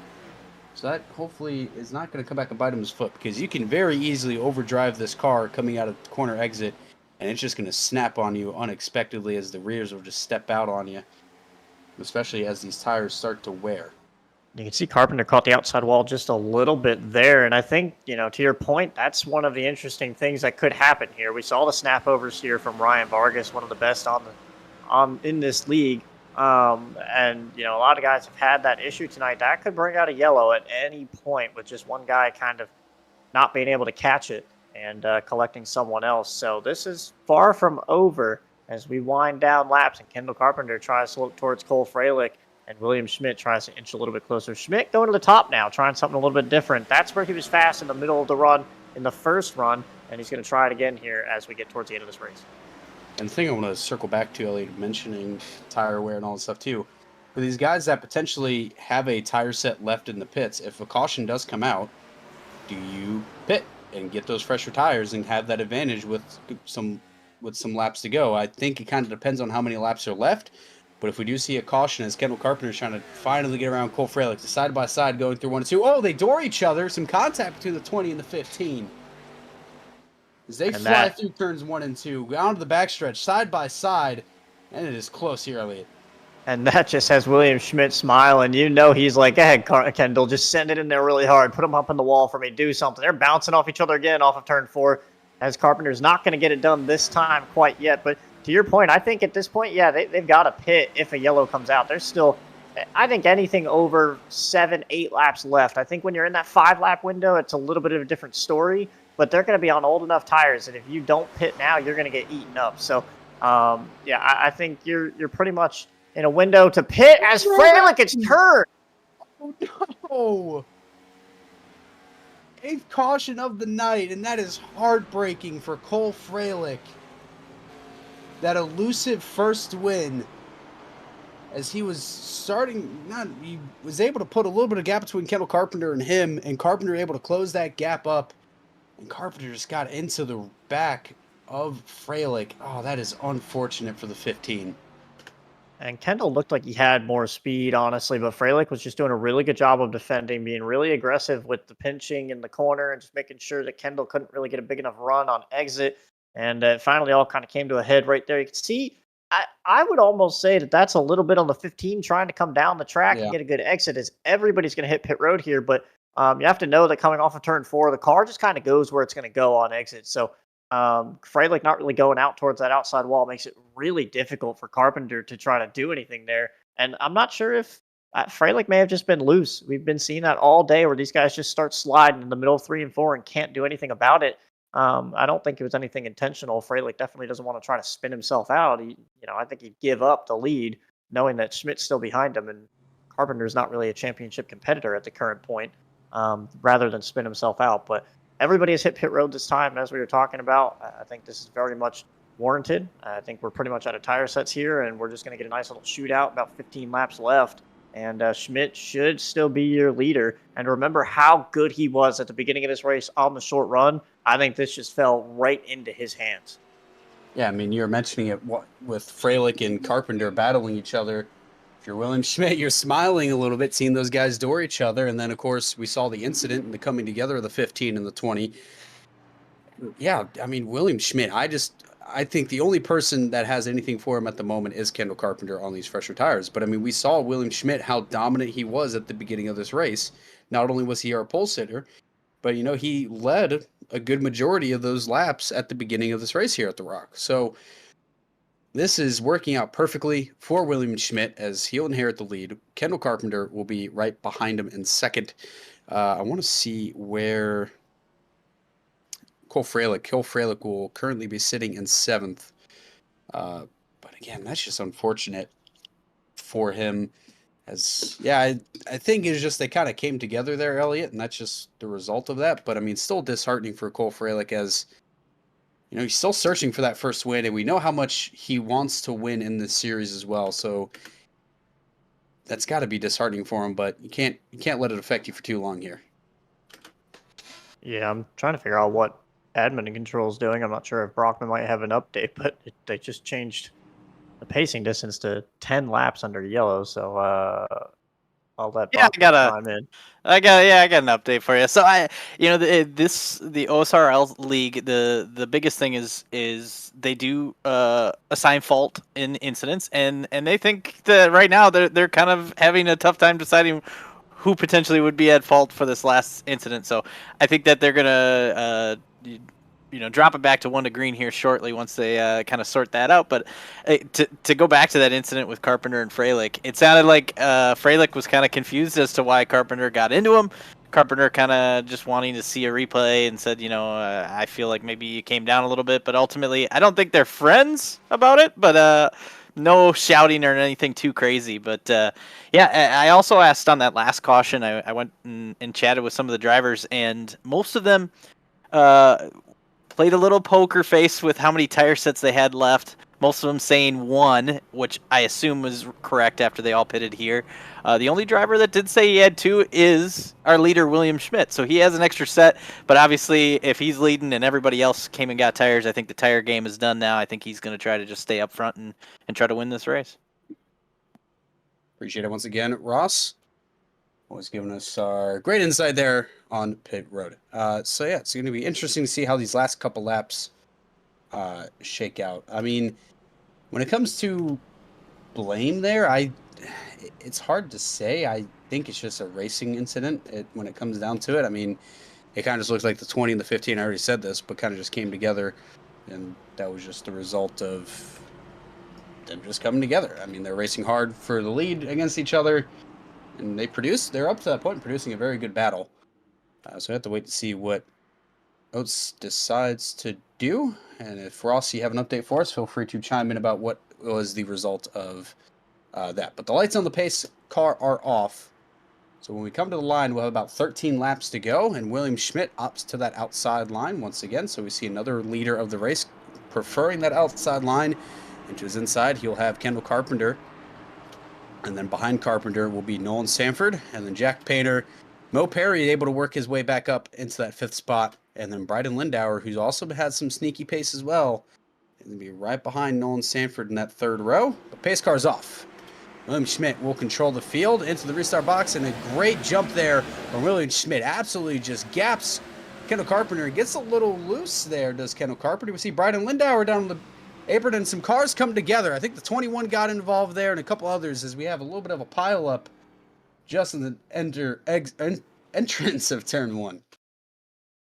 Well, Harry Grindell was manifesting a 15-car pileup, as I saw in the driver chat, and he didn't get 15, but he got pretty close to it. 3 or 4. I saw Brian Lindauer kind of spun the tires, and then I believe it was Noah Carmichael got sideways, spun the tires right there, got collected by John Daniels. They all kind of drive over each other, as you know, it's going to happen if one guy spins tires. You're all expecting the line to go, and it just doesn't go, and that is the most casual green flag to yellow flag situation that you will see on a restart. Yeah, and I think the same thing happened to Kendall Carpenter. He got a little wibble wobbly on the start of that, and I think we also too saw him kind of get some wheel spin, and Jack Painter was able to get around him. And I think we do have the 32 being parked for causing 2 separate incidences. So the 32 of Noah Carmichael will bring on down pit road, and he will be parked here for the night. I'm really interested to see what Jack Painter can do now. I thought him starting in the top lane in that 4th spot was really beneficial. He blinked with an internet connectivity issue. Hopefully it wasn't on his end, because it seemed like it affected him a little bit, but he got going enough to still get 2nd from Kendall Carpenter through this mix-up. So I think William Schmidt has the best short run speed. I don't think anyone's touching him. I think Jack Painter has the best long run speed, and I think that gives you a really good battle between the 20 and the 97 per second, trying to get to the 79. But I think if Schmidt can continue to do what he's done on the restarts, that he's just gone. And right now, the big battle is going to be between Painter and Carpenter. And I know Freilich wants to get back up in that mess, but those 2 guys in between, Sanford and Perry, in between Freilich and Carpenter, have just been here all night, and I just got to give them both a shout-out. It's really impressive. Obviously, Mo Perry's been involved in multiple accidents. For him to even be in the top 5 is fantastic, and Sanford he's just been there. He's been there all night, right around the top 5, having probably one of his best, most consistent runs all season, in one of the coolest paint schemes tonight, honestly, too. Just really, really a good run for him. Hopefully he can finish this out and put himself in the top 5, potentially on the podium. And Cole Freilich started 7th on the last restart. He'll be up into 6th. So again, one spot for him off that restart, and we saw some of the cars get collected, and Bryden Lindauer going off onto the apron as well. But tall task for Jack Painter to fight off the 20 of Carpenter, because even Carpenter has been pretty good on the restarts. I mean, he's really been the only guy that's been able to keep up with most of the leaders, obviously when he doesn't have some wheel spin like he did that last restart. But he's able to keep up pretty well with the race leaders, and he has looked really solid on the restarts, and that's honestly a really strong part of Kendall Carpenter's game, is he's really good when we do restart these races. So we're going to see what he has to do, but a tall order in Jack Painter, like you mentioned, Elliot, has pace all night, so he's looked really, really good in that 97 PWR machine, and see if he can fight off Kendall Carpenter. So I believe when we come back around to green, we'll be at, 9 laps, coming on to 8 laps to go. And William Schmidt, once again, will elect to choose that outside line as the lights of the pace car will turn off. So we will go green next time by. And, Jack Painter to the inside. Yeah, I think Nolan Sanford's in a really, really opportune position here. Freilich as well. Freilich is in a good spot to at least get around Carpenter and kind of solidify those points over Carpenter with this many races left in the season. But I think if you're Nolan Sanford and you want to win, I think right now is you've got to drive it in there and get to that 79. I don't think the 97 is competition. I think Jack he has a ton of speed, but he does not have the short run pace that a lot of these guys have. Or at least he hasn't shown it yet. If you're Nolan Sanford, you have to drive into the corner like you want that 79, and you got to do it right now. Yeah, I agree with you, Elliot, but we'll have to wait to see what happens on the restart. Pace car dives off onto pit lane. William Schmidt in control of a restart, into the box, and away he goes. Great start here for William Schmidt, and some wheel spin there for the 52 of Sanford. We're talking about how he has to have a good restart. Wasn't able to get it. He'll lose 2 spots to Kendall Carpenter, but we see Jack Painter around, sliding up the racetrack, and he'll collect the 31. And some other cars as well involved as the 31 flips up into the air on top of another car. And we yet again get another caution to come out, and it looks like Jack Painter just got really loose there going through turns 3 and 4. Or turns 1 and 2, sorry. Yeah, I don't know what it is with the snap oversteer in these cars tonight. Setup might just not really like like how the front tires are. The camper might be off or something, but wow. Yeah, I think Jack's definitely going to be frustrated with himself there, and it's more frustrating for him because he probably knows he had a top 3 to 5 car at a minimum. And again, looked like he was going to run away with it at the early stage of this race. Drove out to the lead after that long run, but fortunately couldn't hold it down on the apron. And see, just slid to the middle 1 and 2, and right there, just massive snap oversteer. Poor Stearns, just nowhere to go in the 31. I believe that's Brian Lindauer as well. Big damage on the nose, and a lot of these guys that looked like they were just here for solid top 5, top 10 finishes are potentially going out on the hook. Yeah, that is unfortunate for the 31. I mean, if you're Cole Freilich, though, that's positive for you. He's currently up in 4th now for the 15. Took advantage of that massive wheel spin that Nolan Sanford did have, and even Justin Knutson kind of working his way back up towards that top 5 spot as well. He kind of fell back towards the back of the pack, able to work his way, just knocking on the door of a top 5. Yeah, I think if you're in 4th, you are in a really good spot to make something happen here. You just can't spin tires like Nolan Sanford did. I think you're going to have it puts the 3 fastest guys in the top 3 positions, and we are going to have an absolute dogfight for this win. The 20's really good on restarts. Freilich's phenomenal, and I think William Schmidt just needs to run and hide and maybe let the 20 and the 15 work out their frustrations from the earlier incident and let this all work itself out behind him. Yeah, he's got to keep doing what you're doing if you're Schmidt, but you got to think, though, where is Schmidt going to go? Is he going to keep on that high line, or is he going to go to the inside? Because I think if he goes to the outside, if I'm not mistaken, that will put Cole Freilich right behind him. And I don't know if that's exactly what you want if you are the 79. But also, too, you got to worry about if you go to the inside, you will risk having not that great of a restart, because we've seen the 79 take every single restart on that outside line. And Kendall Carpenter is also really, really strong on that outside line as well. So it's kind of, which one do you want? Do you want the 15, who's right behind you, and have to worry about that? Or do you want to give up that outside lane to the 20, who's looked absolutely electric on the restarts from that lane? Guys, I was going to say, you think about the night that Freilich has had, early on in this race, got the free pass, but then there was issues on that caution where he had to start behind all those lead lap cars. So had to fight his way all the way back, then gets to the lead and gets in the incident with Carpenter. Now got all the way back up here. I think that it's going to be wild to see if he has anything restarting up on that outside lane behind the 79 here. Yeah, I think to Evan's point, when you want to choose lanes, I don't think the 79 can leave the top. I think he's committed there, and I think the run is just too big. But I think it gives Freilich a big opportunity here to potentially make something happen. Because the 15, all he has to do is really just send it in hard. Hope for no wheel spin either, and send it in hard through 1 and 2. and, try to get around the 79. We also got to worry about the 20, Kendall Carpenter, and that 20 machine, and that orange machine there on your screen, with him also getting a really good restart because he's looked pretty solid on them as well. Like I mentioned, William Schmidt will lead the field back to green. Kendall Carpenter to his inside. Mo Perry behind the 20 of Carpenter, Cole Freilich. And then you have Nolan Sanford and Justin Knutson as well making up those front 3 rows. But 4 laps here. Going to be 3 laps to go. We do take the green flag. Pace car is off. William Schmidt in control.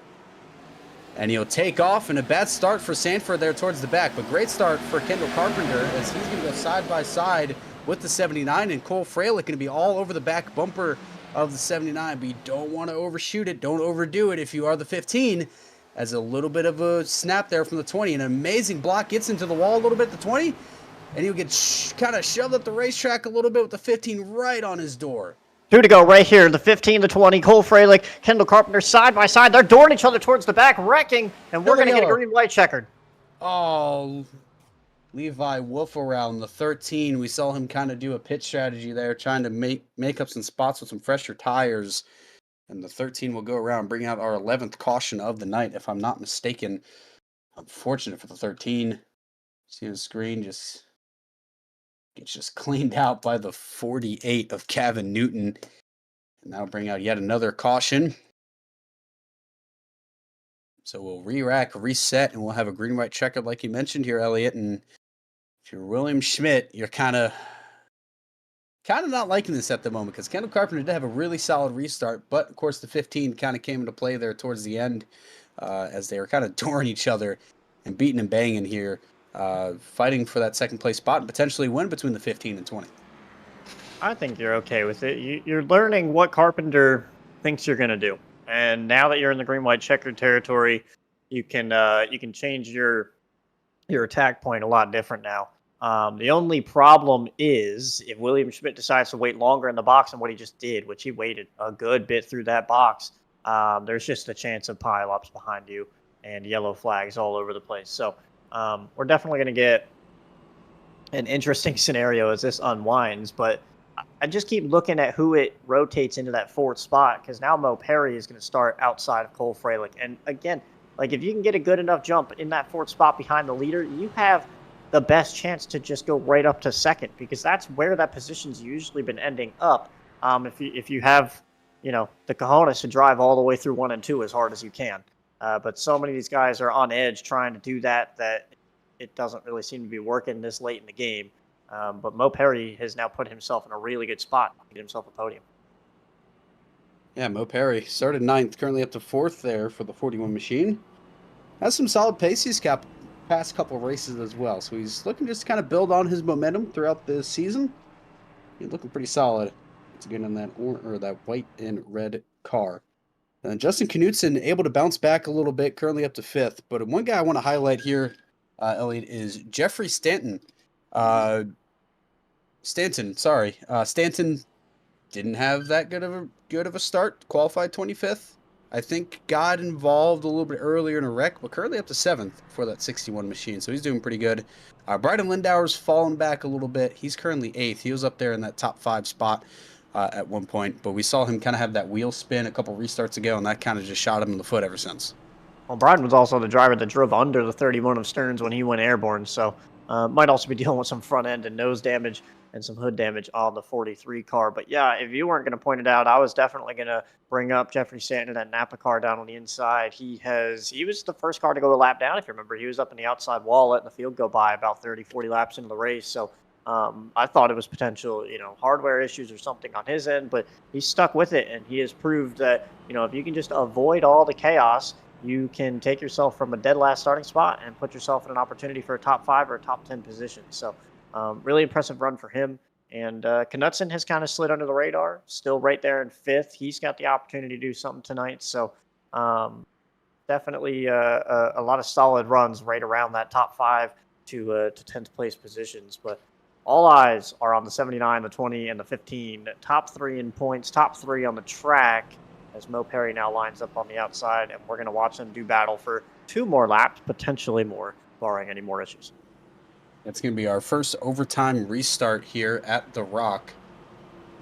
And yeah, I mean, you can't ask for more exciting racing than this. We've had a lot of side-by-side racing, a lot of some three-ride racing as well. I mean, it's been a very entertaining race to watch here at Rockingham. And if you are a fan here of OSRL, you're loving this, like you mentioned, Elliot, seeing the top three in points duke it out, excuse me, for the win here tonight at the welcome back to the Rock 150 here with the OSRL. But the pace car lights are off. Once again, not surprised to see William Schmidt elect to that outside line. Kevin Carpenter is inside. Cole Freilich right behind the 20. And then Mo Perry also to the outside of the 20 with Nolan Sanford, who's been kind of sneaking up there a little bit right behind the 29 machine. But the pace car will dive on back. Overtime here at the Rock. William Schmidt stacks him up, and he will go. And we're all rolling here as our first attempt here at overtime at the Rock. An amazing jump there from William Schmidt. As Kendall Carpenter got to watch out from the outside of Mo Perry as he gets a little bit of a snap. And Cole Freilich kind of his bumper as well, going side by side. But a huge snap off of 1 and 2 for Cole Freilich as they dive in to 3 and 4. And Kendall Carpenter all on the back bumper of William Schmidt. Here we go. White flag is out. So next flag will end the race. William Schmidt just holding on out in front of Kendall Carpenter. He'll go to the high side, trying to stop any momentum for that 20 machine in that orange Home Depot. And he's looking to the inside. Kendall Carpenter will dive down to the inside. Very aggressive here. And he'll slide up in front of William Schmidt. What a pass by Kendall Carpenter. Can he make it stick, though? William Schmidt coming back. We're going to have a drag race to the end. Oh, I don't know who got it there. That was close, Elliot. But I think Carpenter. That's going to go to Kendall Carpenter. Carpenter by 100th of a second. Wow, what a pass by Kendall Carpenter.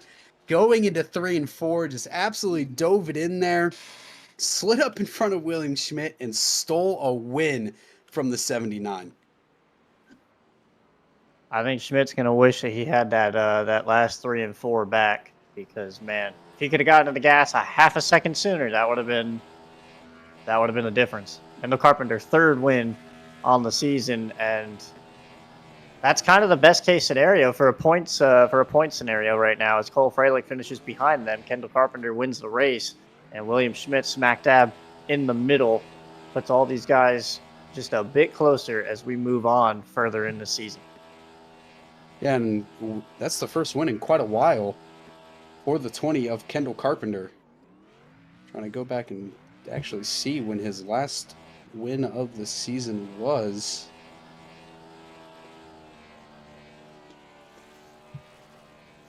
But it's been a while, I know that, for Kendall Carpenter. His last win coming back at Texas Motor Speedway back in August 22nd. So it's been quite a few races for a win for that 20 machine, but I definitely know that is some weight lifted off his shoulder. Like you mentioned, Elliot, third win of the season for him. And that's potentially going to move him up a little bit in the points, and if not, close the gap between Cole Freilich and himself, because that's the thing. The only downside is Cole Freilich did come home in third, so we have to see how the points shake out and see where everybody lies. But I think that will give Kendall Carpenter enough to actually leapfrog William Schmidt for that second position at least. Regardless of that scenario, it definitely puts us in the best case scenario for the next 5 races. Obviously, we're off next week with the Halloween holiday, but then we go to Iowa, Watkins Glen, Atlanta. Off week, Lucas Oil Auto Club. So 5 very different, honestly, tracks coming up. 2 kind of short tracks, an intermediate, a road course, and a intermediate super speedway with Auto Club. So a lot of different disciplines coming up and a lot of different opportunities to watch these guys go all out. And we know Schmidt's fast on the road courses, so Watkins Glen could kind of be circled for him. And Iowa will kind of just probably be a brawl between all 3 of them. But either way, I think you're really setting up for a really good points finish all the way through this season. And look here on your screen how close it was between Kendall Carpenter and William Schmidt. I mean, you can get a little bit closer, but that is very, very close between the 20 and 79. And I mean, once again, if we could see the replay of that pass that Kendall Carpenter did make on William Schmidt, I would love to see that once again, because he just drove it deep into that corner and just slid up in front of the 79. But I think we're unfortunately not going to be able to grab our race winner, Kendall Carpenter. I think we are going to try to get our second place finisher, William Schmidt, after a heartbreaking second place finish, if we are able to procure him. And we will. So, Jordex in the booth, the driver of the 79 machine, William Schmidt, coming home tonight in second place at the Rock 150. William, first I got to talk to you about that pass from Kendall Carpenter at the end. And you had a really good race the entire time. You led a couple laps at the beginning, but had the pace there at the end, but unfortunately could not get it done here at Rockingham. Yeah, man, that I mean, there really isn't any other way I could put it than damn, that sucks. But I feel like it's still a net positive for the point situation. We finished just one spot ahead of Cole, so gained at least a little bit. Carpenter was a little bit behind me, so he gained up. So in the end, it just kind of made the championship battle just kind of tighten up a little more compared to where it was last week. But man, that one hurts. That one really hurts. And we did see you kind of fall back a little bit towards the middle of that race, and of course drove back up. You kind of drove back up to the field. So what was your mindset with some pitch strategy calls and also too here tonight? As tire wear played a big factor. So how were you able to manage that and also pick a pitch strategy that worked out for you here at the end? Yeah, the first pit strategy under green didn't really work out exactly the way I hoped it for. Vargas and I were making a call to come down, and it was working out. And then the caution came out, trapped us a lap down. We had to take the wave around, and it kind of set us back for a little bit. But while the cautions kept flying, we were just able to kind of put ourselves in a position where we were able to maximize positions and just tires in general. And yeah, just kind of slowly and methodically made our way back up to the front. I'm actually getting an update here for you, Will, that you actually, because of the drop week, you're actually the points leader by 2 points. So going into this off week, go with Halloween coming up, and I know we have Watkins Glen's coming up here in a couple weeks as well, which we know how good of a road racer you are. With getting this news of being the points leader, and of course, is a race like Watkins Glen or any of the races kind of circled on your calendar to help now increase your points lead? Yeah, I mean, going into what was the next race? Iowa? I'm looking at the schedule right now. Yeah, Iowa. Iowa is one I'm not really all that confident on, but Watkins Glen, Atlanta, those two I feel pretty confident in. So it's going to be a really, really tight battle between me and Cole and Kendall. So yeah, I mean, IRP I'm looking isn't really what I'm super confident in. And Auto Club I'm very confident in. It's my home track, so hopefully a hometown advantage there. But yeah, it's going to be a really, really close battle. So I can't really say for certain, who's going to do the best where, but it's going to be really, really close. And lastly, before you let you go here tonight, is there anybody that you would want to thank for your run tonight at the Rock? Yeah, and as always, I want to thank SKS Motorsports. I want to thank Oates and Painter for putting the league on. I want to thank you guys for broadcasting and all the drivers for putting on a pretty good race. I mean, I know we kind of fell apart there at the end, but all things considered, it was all right. Once again, congratulations, William. Again, congratulations on being our points leader coming here out of the Rock, and good luck for the rest of the season. Yeah, thank you. There you go, ladies and gentlemen, your second place finisher of William Schmidt. And now I'll hand it off to Elliot Henderson, who's standing by with Kendall Carpenter. Yeah, Kendall, you decided to give us a show and didn't want to do it all from the front tonight, but go ahead and walk us through kind of that last restart and that plan to get William on that 3 and 4 pass. Oh man, that was just a last-ditch effort. I got a good run off 1 and 2, and I just knew I had to throw it in there. I knew I could make it stick, and it just stuck, and we drag raced to the line. I just barely got him.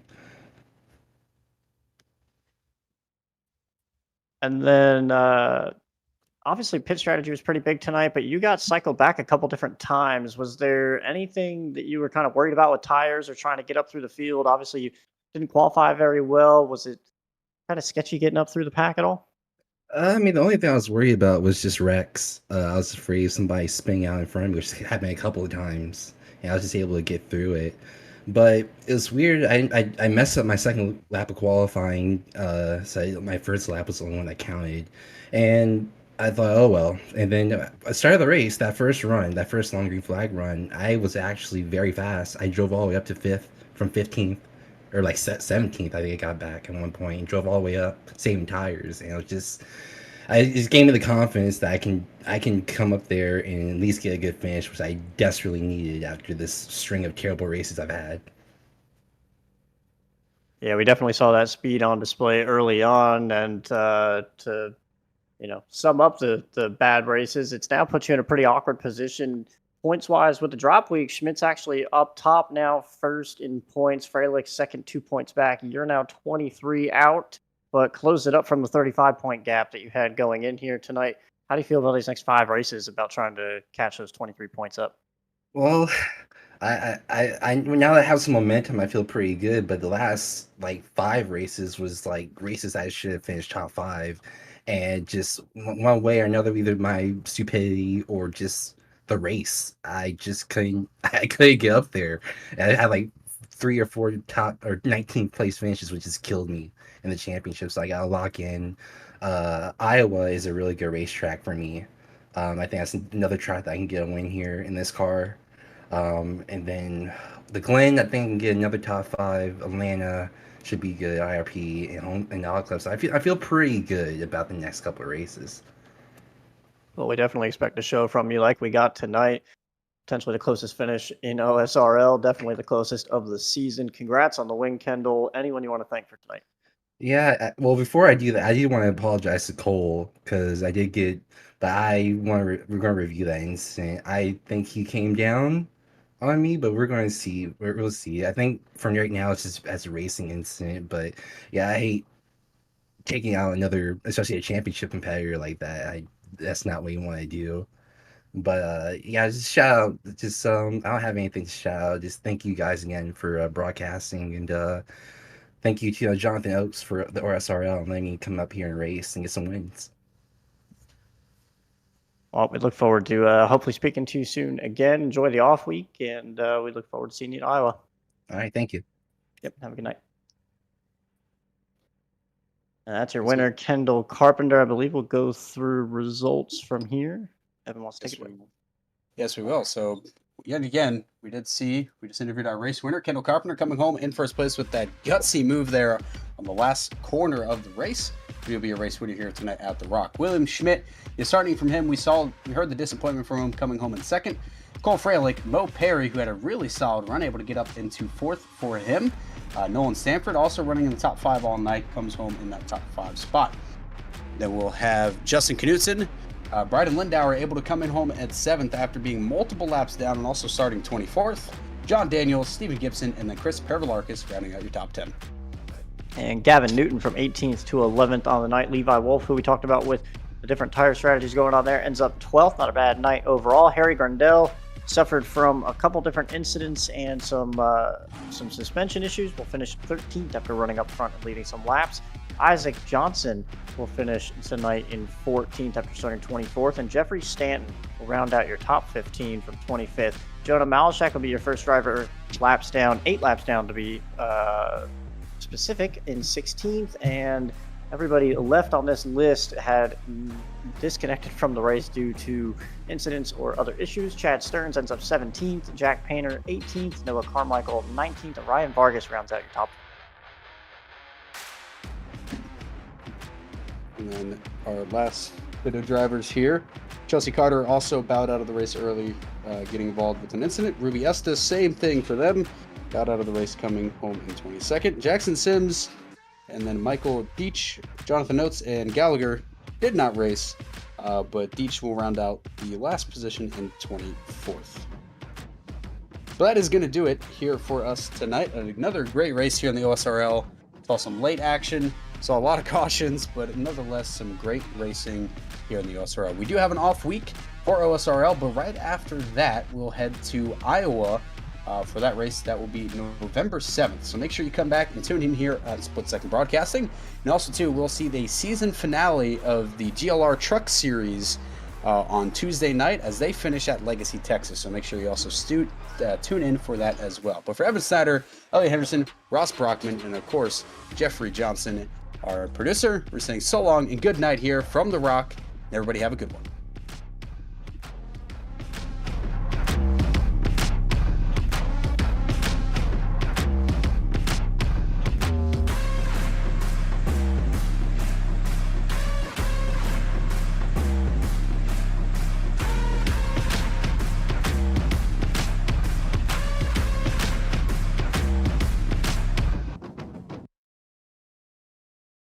This isn't a robbery. Hands in the sky if you got a dream. Learn nothing was blocking me. I was the problem, the only one stopping me. I didn't like it, I had to refocus. Now I'm devoted, I know where I'm going. Controlling emotions, I'm owning the moment. In order to get it, see, you gotta want it. If I make a living break, confessions over these 808s. Don't sleep on the key, better stay away. I mean, for heaven's sake, I'ma be the best. Came from the endless, lane roll games, bitch with the chest. Beating on my chest, trying to get my rest. Watch me while I flex. Every win is a blessing, and every L is a lesson. So when I run into rejection, I know it's only redirection. I see the blessings right beside me. The chances of quitting are likely. I do it like I'm in my Nikes. Don't make excuses, they never excite me. Quitting was never an option.